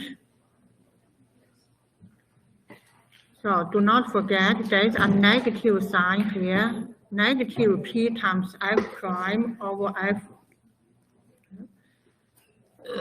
Okay, now let's look at the example. If you are given a demand function, P equal to this is the demand function. So what is P? P is the unit price. What is X? X is the quantity demand. Okay. Question A, found elasticity of demand function EP. Found EP. So EP, we just need the definition of EP based on this formula. Negative P times F prime P over FP.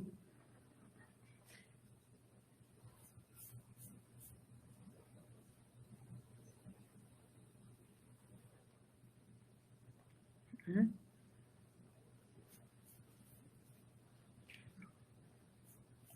So we are given P, but what is F?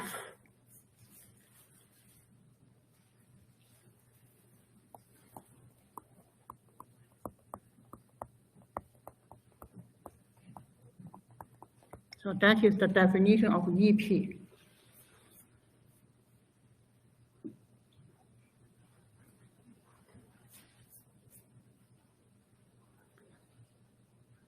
So we are given P, but how about F? Where is F? How do I find F?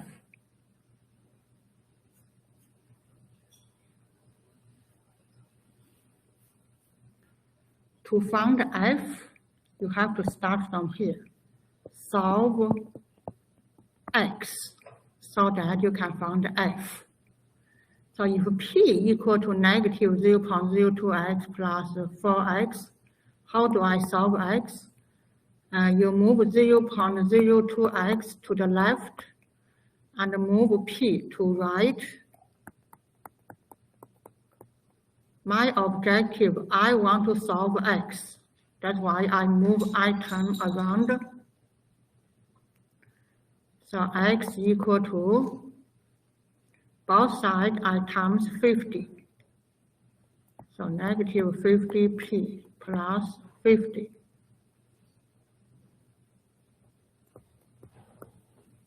So I solved for X.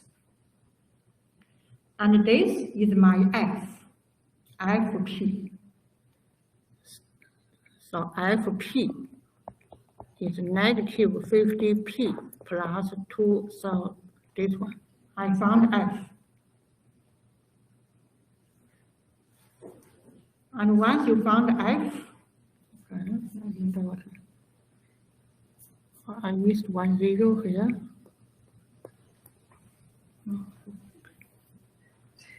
So once you found f, you plug in this formula. You have p. This is p. Where is my f? Yes. Okay. Do you see 0.02 here? Both sides I times 50. This equation is still hold true. 50 times 0.02 is 1. Do you agree? 50 times 0.02 is 1. And then this 50 times each item inside. Both equations I times 50.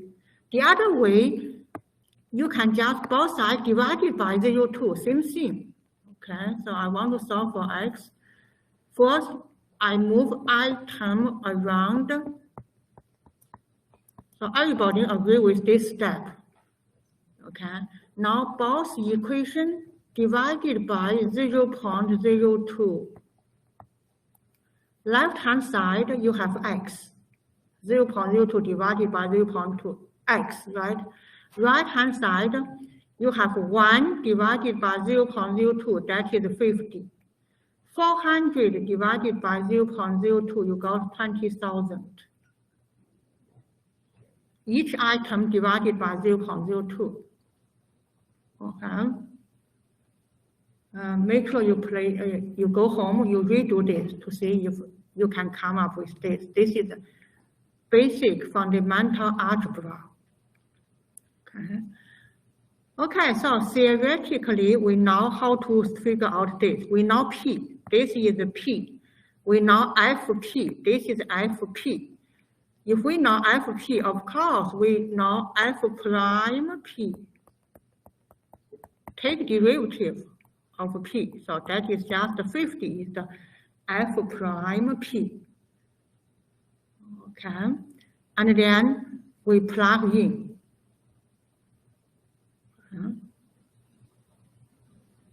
So this is Fp equal to this. Then F prime P equal to negative 50. Okay. And after that, we just, this is the definition of elasticity. Definition.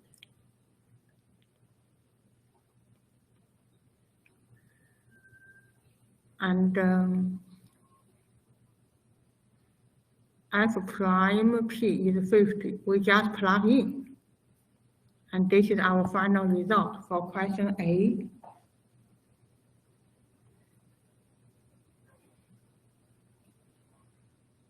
Any questions?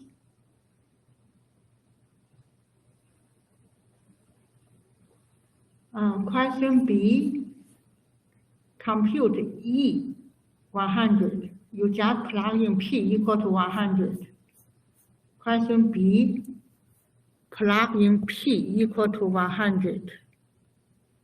You get this one. And this is the elasticity of demand when P equal to 100.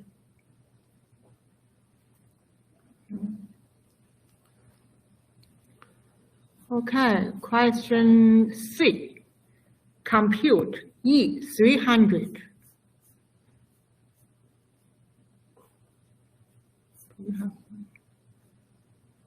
300. You just plug in P. P with 300, you get C. 300 here. P plug in 300. When you plug in 300, we get in 3. So what is the interpretation? So it tells us when the unit price is set at 300, an increase of 1% in the unit price will cause a decrease of 3% in the quantity demand. That is the interpretation. What does the 3 mean? 3 means 3%. 3% what? 3% in quantity demand.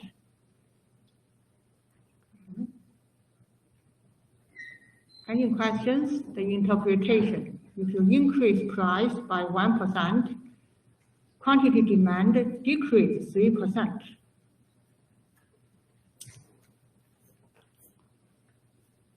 This is a general rule. If the demand is elastic, when you have E greater than 1, it is a unitary when E equal to 1. If demand is smaller than 1, it is inelastic. Okay. Our example here, this one is elastic, E greater than 1.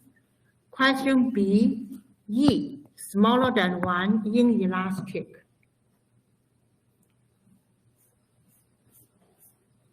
Okay. So, another example. Consider the demand function P equal to negative 0.02x. Question A, is demand elastic, unitary, or inelastic when P equal to 100? When P equal to 300? Remember when we already calculated, when P equal to 100, E equal to 1/3. When P equal to 300, elasticity equal to 3. So when P equal to 100, inelastic. When P 300, elastic. Question B, if the price is 100, will increase the unit price slightly cause the revenue to increase or decrease? So let's look at B. So raising unit price slightly will cause the revenue to increase because the demand is inelastic.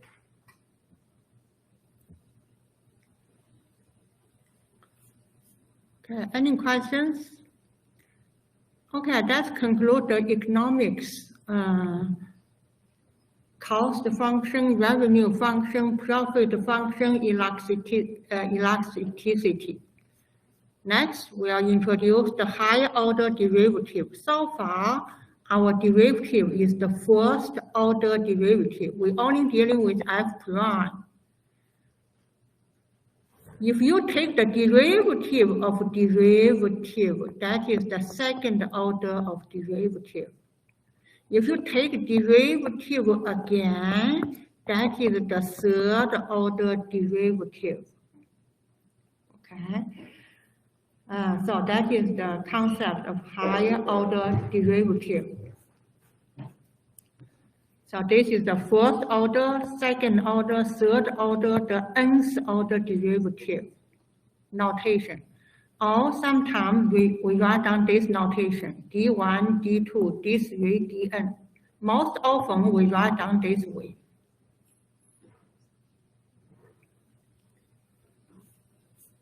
And sometimes we also write down y prime, the same as dy dx, the same as capital D1y.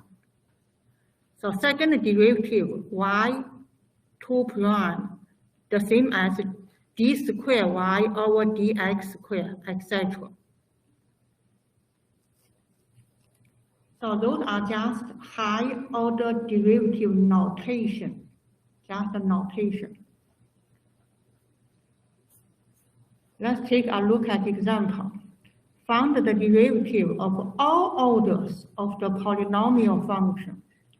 First of all, it is at all orders. How do I know it is a second derivative or third derivative? It's at all orders means take the highest order here. Find the first, second, third, fourth, and fifth.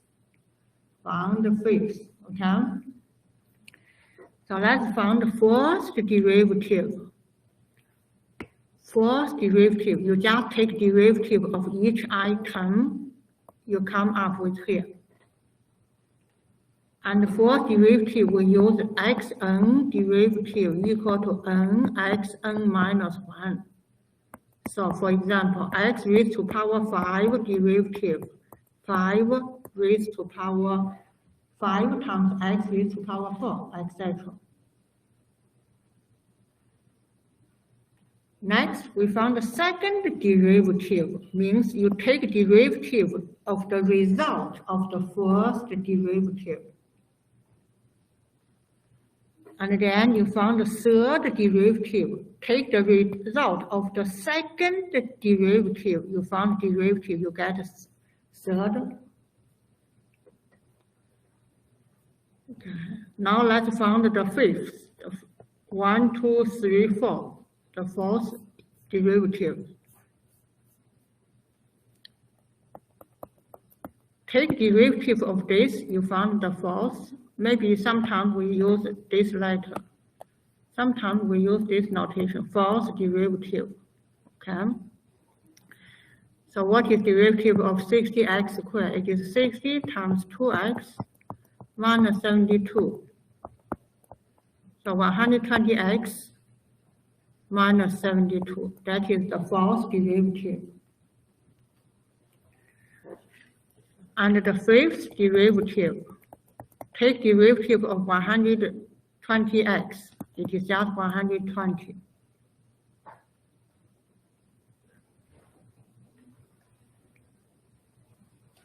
Any questions? Section 6 of chapter 3. Our midterm test will up to section 6 of chapter 3. So it is chapter 2, chapter 3. Chapter 1, just a little content. Focus on chapter 2, chapter 3. Chapter 2, limit. Chapter 3, derivative. Make sure you know how to find the limit. Make sure you know how to find the derivative. Yes. Roughly 7-8 questions. You have 1 hour, 15 minutes to do it. Okay. In the past, usually it is 6, 7, 8, around this number. Yes. Will there be practice tests online that we can look over? I created some questions. We don't have time to do it today, but next class, I will do it. The practice one. So I prepared some practice questions. All the questions I prepared coming from the textbook. Okay, so this is the question we'll go over next class. So for now, we need to, the one we are doing now, for example, high order differentiation, you will have question probably on the test 1, and also differentiating implicitly. This one is also will be on test 1, okay? Implicitly. So let's do this one. If we have an equation, sometimes it is difficult to solve for y equal to whatever x. Very difficult to solve. Okay. In this case, we can differentiate implicitly.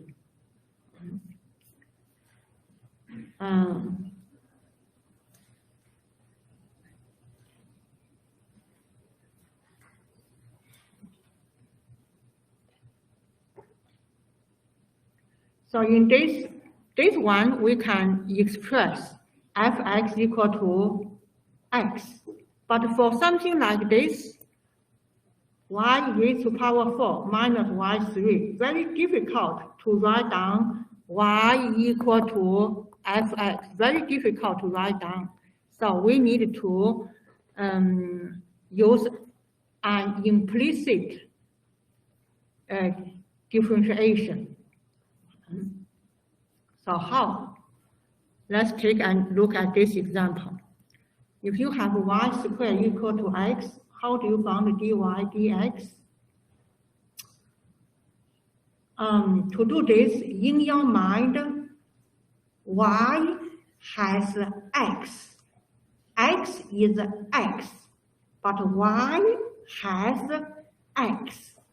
If you always think this way, so for this equation, you differentiate both sides of the equation. So you take derivative of left-hand side, take derivative of right-hand side, and then when you see y has x. When you see x is x. So now on your left-hand side, you see y squared. If you derivative, it is 2y, right? But since y has x, you have to apply the chain rule times y prime. That is the left-hand side. Y has x. On right-hand side, x is x. X derivative is just 1. Okay. So this is but the question asks you to find the dy dx. Dy dx is the same as y prime. To find the y prime.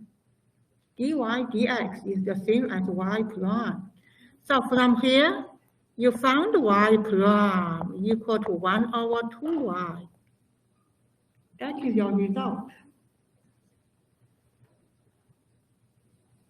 Okay.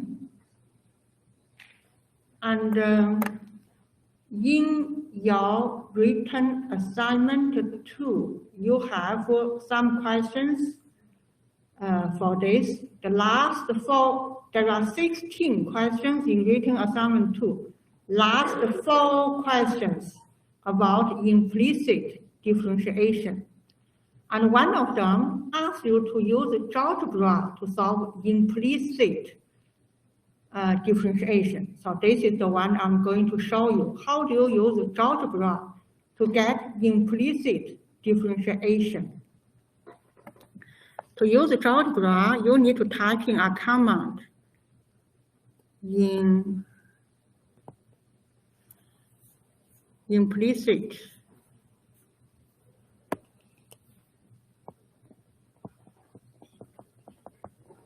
derivative.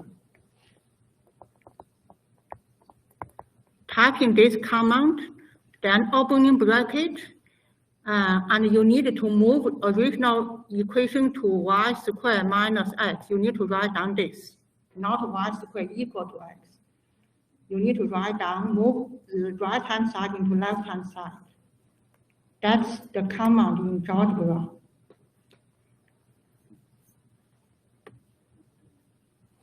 I'm going to show you.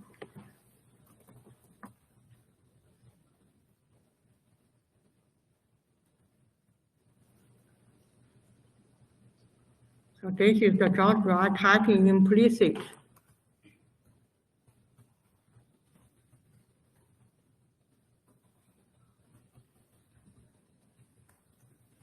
Opening bracket, y squared minus y after you type in square, you need to use the right arrow to move right arrow so that your cursor becomes irregular.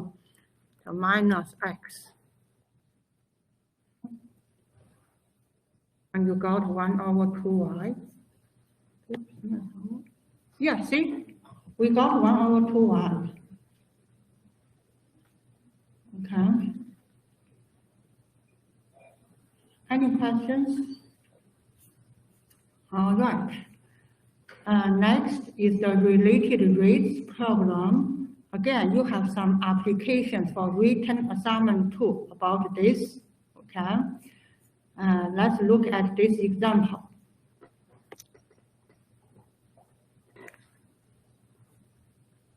A study prepared for National Association of Realtors estimate the number of housing starts. So NT represents number of housing starts over the next 5 years. It is related to the mortgage rate. Mortgage rate is RT. And the relationship between N and I is this. question. What is the rate of change of number of housing starts with respect to time when the mortgage rate is 11% per year and is increasing at the rate of 1.5% per year?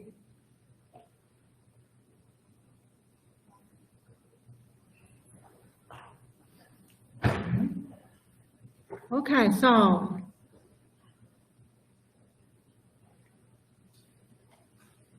let's analyze the question here.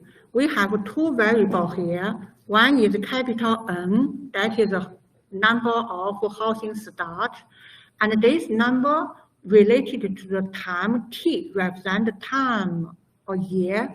Okay. Another variable is mortgage rate RT. T represent year, time. So the question asks you, what is the rate of change? Means what is dN over dt? That is the question. Find dN over dt. And then when mortgage rate is 11%, what is 11%? 11% is R, when R equal to 11%. And what is this 1.5%? This is the mortgage rate increasing at 1.5 per year, means dr over dt equal to 1.5%. So this kind of application question, you need to figure out, interpret the given number in mathematical expression. So 1.5 is dr dt equal to 1.5. What is asked here? You are asked for dN over dt. Okay, so now let's solve for this problem. Both equation, you take derivative relative to t. Left hand side take derivative, right hand side take derivative. When you take derivative, in your mind, capital N has t, small r has t. Okay, you have to do the chain rule. Okay, so let's do left hand side. Left hand side, you take derivative. It is 9 times 2n. Not finished yet because n has t. So dn dt. That is, then r take derivative is dr dt.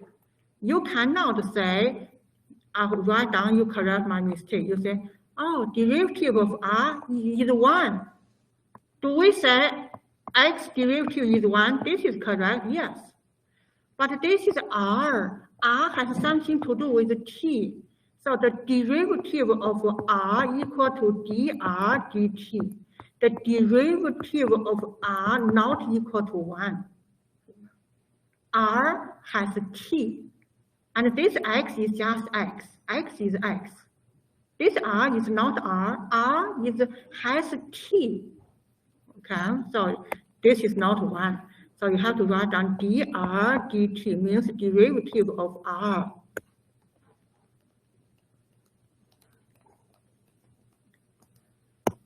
This is left hand side. Right hand side, the derivative of constant always 0. Derivative of constant always 0. And now we are given dr dt 1.5. So this part, you plug in 1.5%. It is given. Dr dt is 1.5%. Okay. And we are trying to solve dn dt. We don't know. We'll solve this one. And next, what is capital N? We don't know, but we can solve it. How?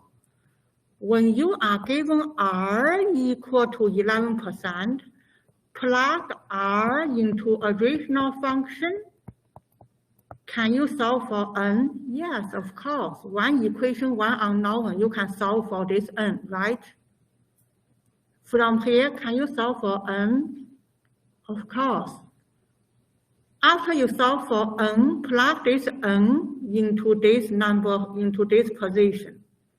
And now you have one equation, one unknown. You can solve for dn dt. Okay, now let's solve for this n first. I will use Excel to quickly solve for this n.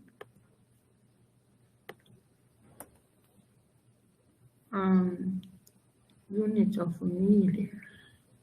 Maybe let's direct. So this is we have to be careful with the unit. You see, RT, the unit is percent. So when you plug in 11, you do not need this percent. It is just 11 without percentage because the unit already has the percent. So you directly solve 9n squared plus 11. So you got n squared equal to 25 over 9, n equal to 5 over 3. The negative n is discussed because n represents number of housing. You just get negative number. Once you get this n, plug this n into here. Okay. And dr dt, let me see.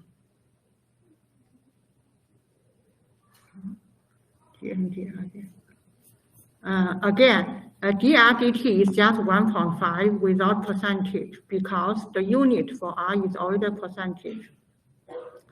Okay, now plug in n. 9 times 2n means 2 times 5 over 3 times dn dt.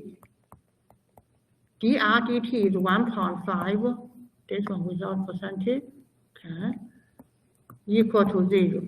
So one equation, one unknown, you can solve for dn dt. The answer is in next slide.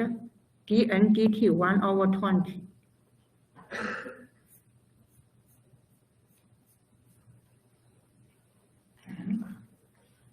Any questions? Yes. Why isn't like the 11% put into the equation as 0 Thank you. Great question. Why 11% when you put down equation, not 0.11? The reason is this RT, the unit is already percent.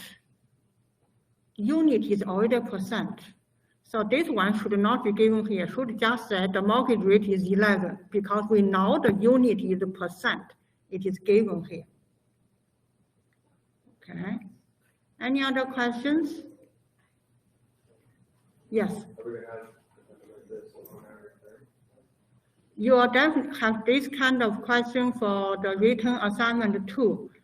Not necessarily on the test 1. Okay. Yes.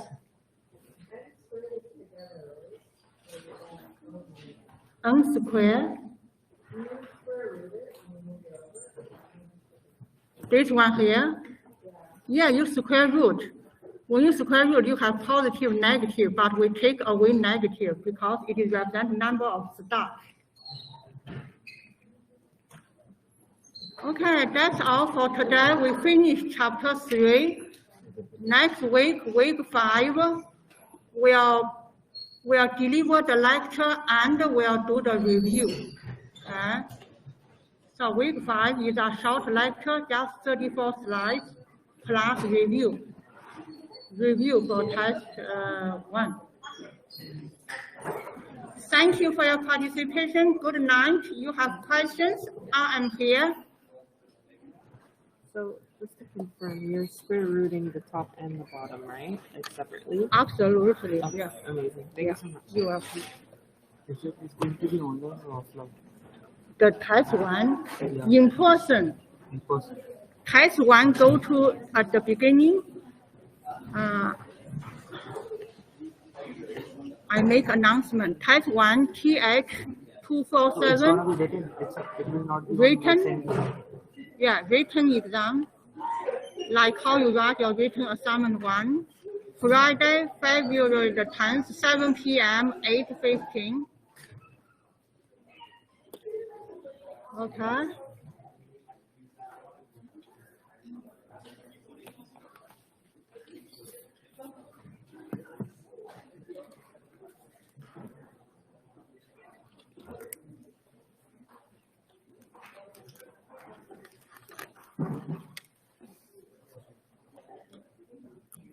Yes. Just a just a quick question. Sure. It's just in regards for the term test next week. You recommended chapter 2 and 3 to go over, correct? Yeah. Is it like the majority of chapter 2 and the majority of chapter 3? Looks or like half. half? Okay. Yeah. Looks like, and more focus, a little bit more toward chapter 3. Okay. A little bit more. Okay. And next week I will give you some questions like this.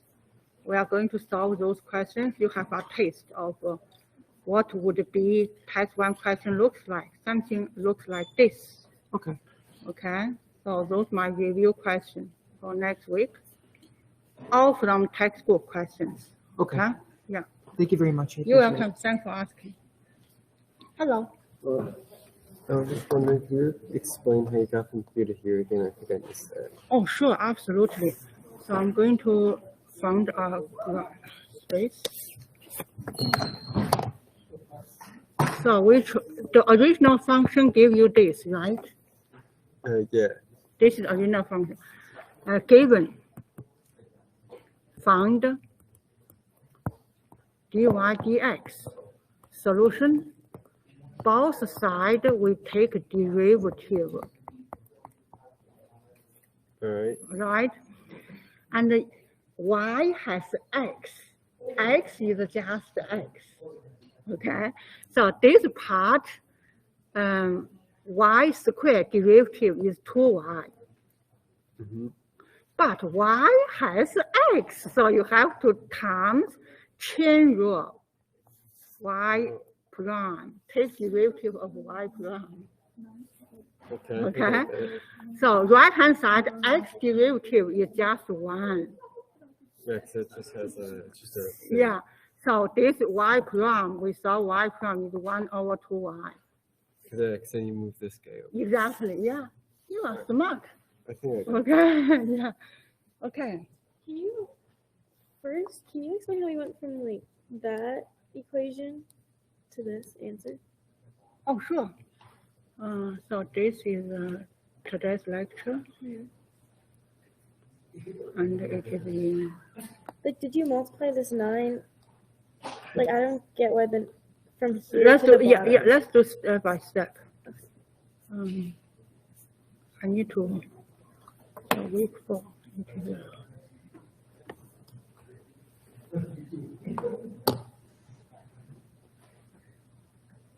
Okay, here. Okay. Okay, we solved for n equal to 5 over 3, right? Yes. And then plug in 5 over 3 here. So 9. So that's like this step here. I get that, and then I get lost. Oh, yes, it's like step here. Yes. Okay. And then Let's continue, okay? Let's continue Okay. here, okay? So 9 times 10 over 3 dn dt plus 1.5 equal to 0, right. okay? So 9 is 90 over 3 times dn dt plus 9 times 1.5 equal to 0, right? Right. So 90 over 3 is 30. 30 times dn dt equal to 9 times 1.5.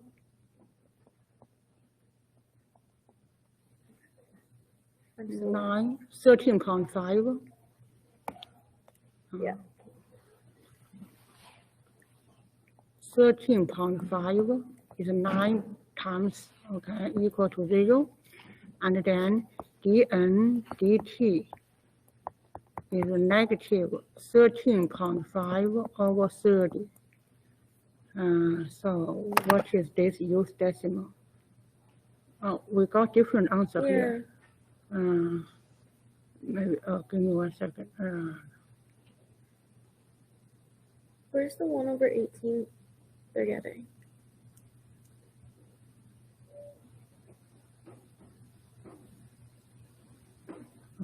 Okay. Okay, I get your point. Okay. So we get this part, no problem. N equal to 5/3. Let me double check this part. So both sides. Oh, I made mistake, sorry. This 9, there is no bracket over. This 9 over up to here. That's why I was confused. Oh, it The stops 9, there. yeah. And then this 9 is, you see this? Take derivative of left-hand side. So it is 18 n Oh, that's where the 18 times comes. dn dt plus dr, hold on, dn dt, dr dt equal to 0, okay? So Wait, I'm now 18 times n is 5/3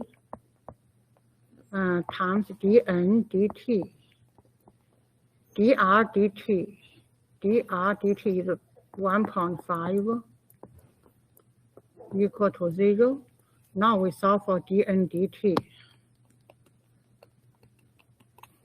So 3, 8, this is 6, okay?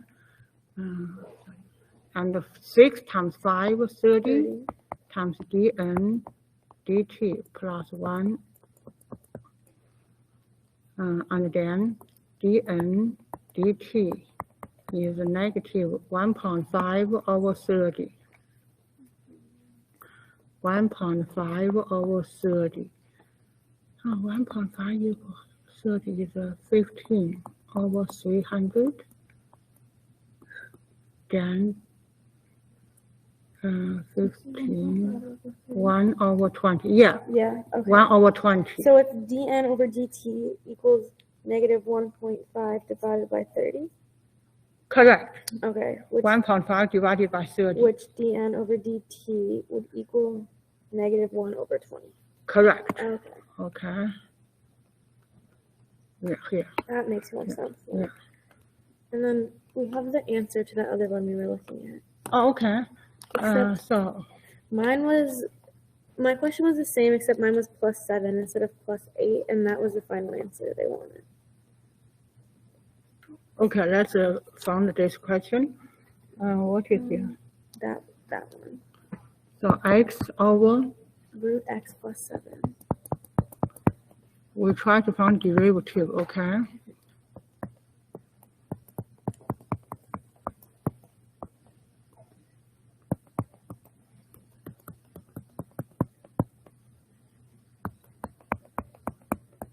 So first step is correct. Just apply the quotient rule. Yeah. And then x prime equal to 1. So this is this. Minus x, this. So would it be x to the power 1/2? Or no, that would be like 1/2 x to the power negative 1/2. Excellent.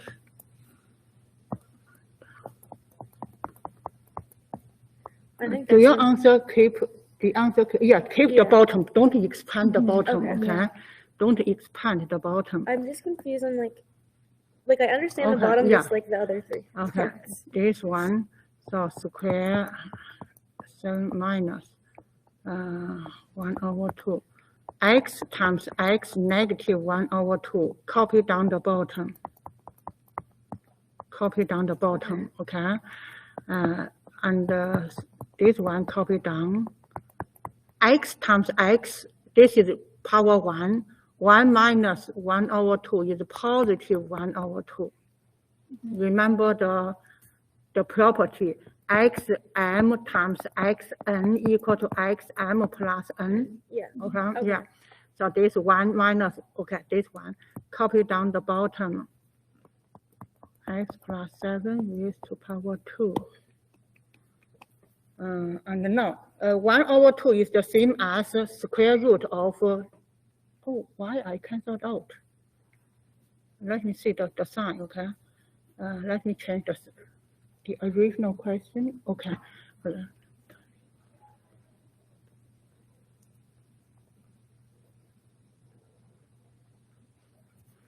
This one correct.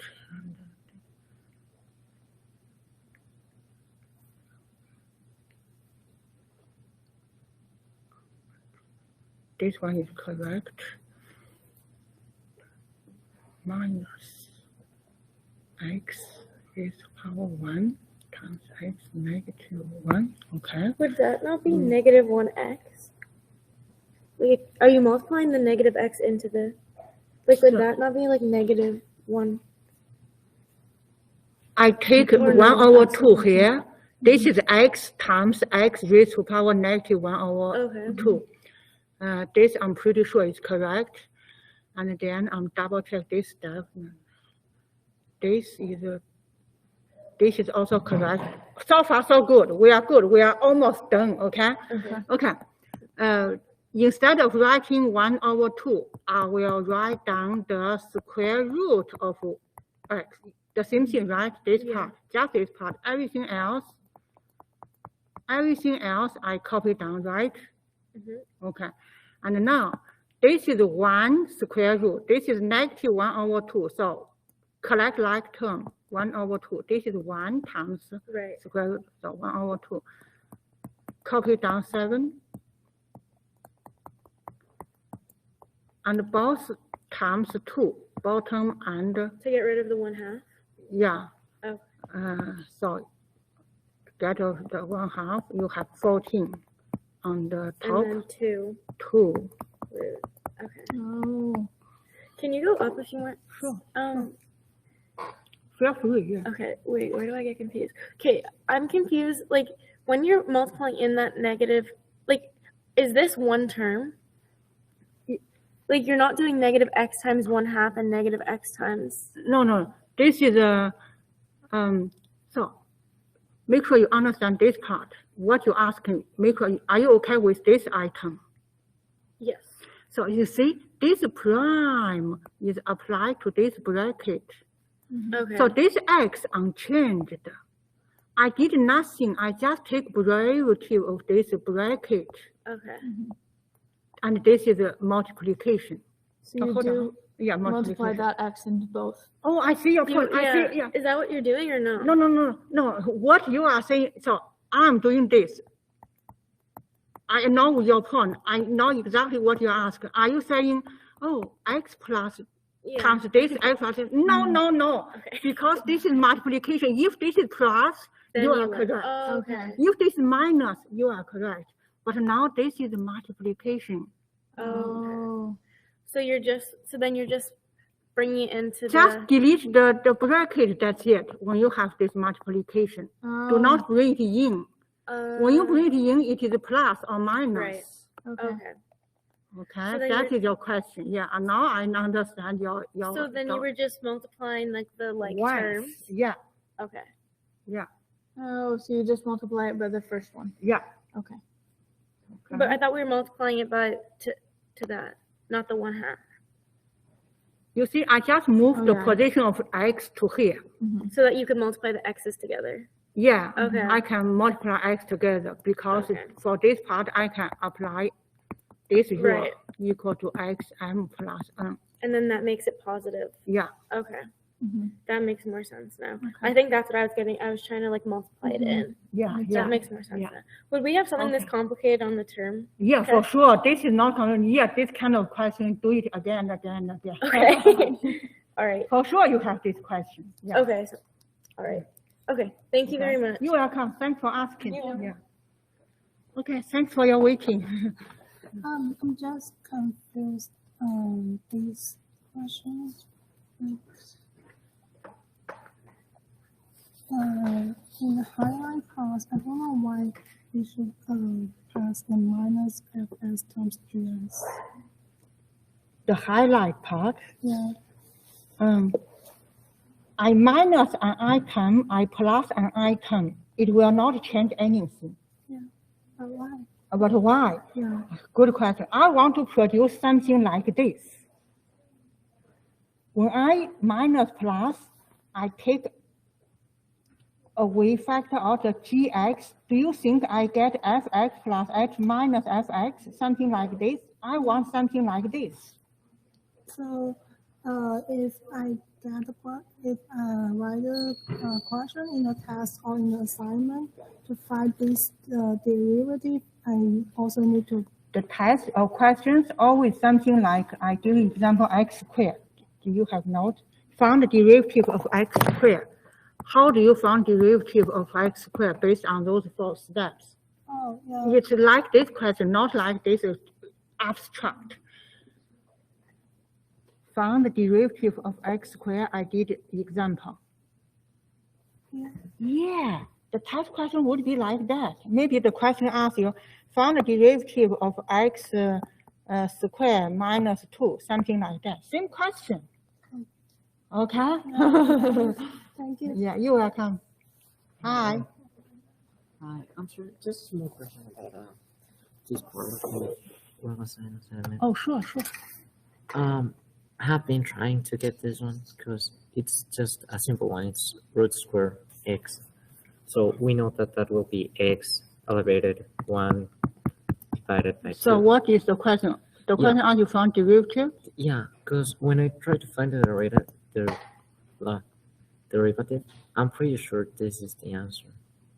But I'm not sure if this is because I'm not doing the same rule. Let's do it together. Okay. So let's remember raised to power n, it is n x n minus 1, right? Yeah.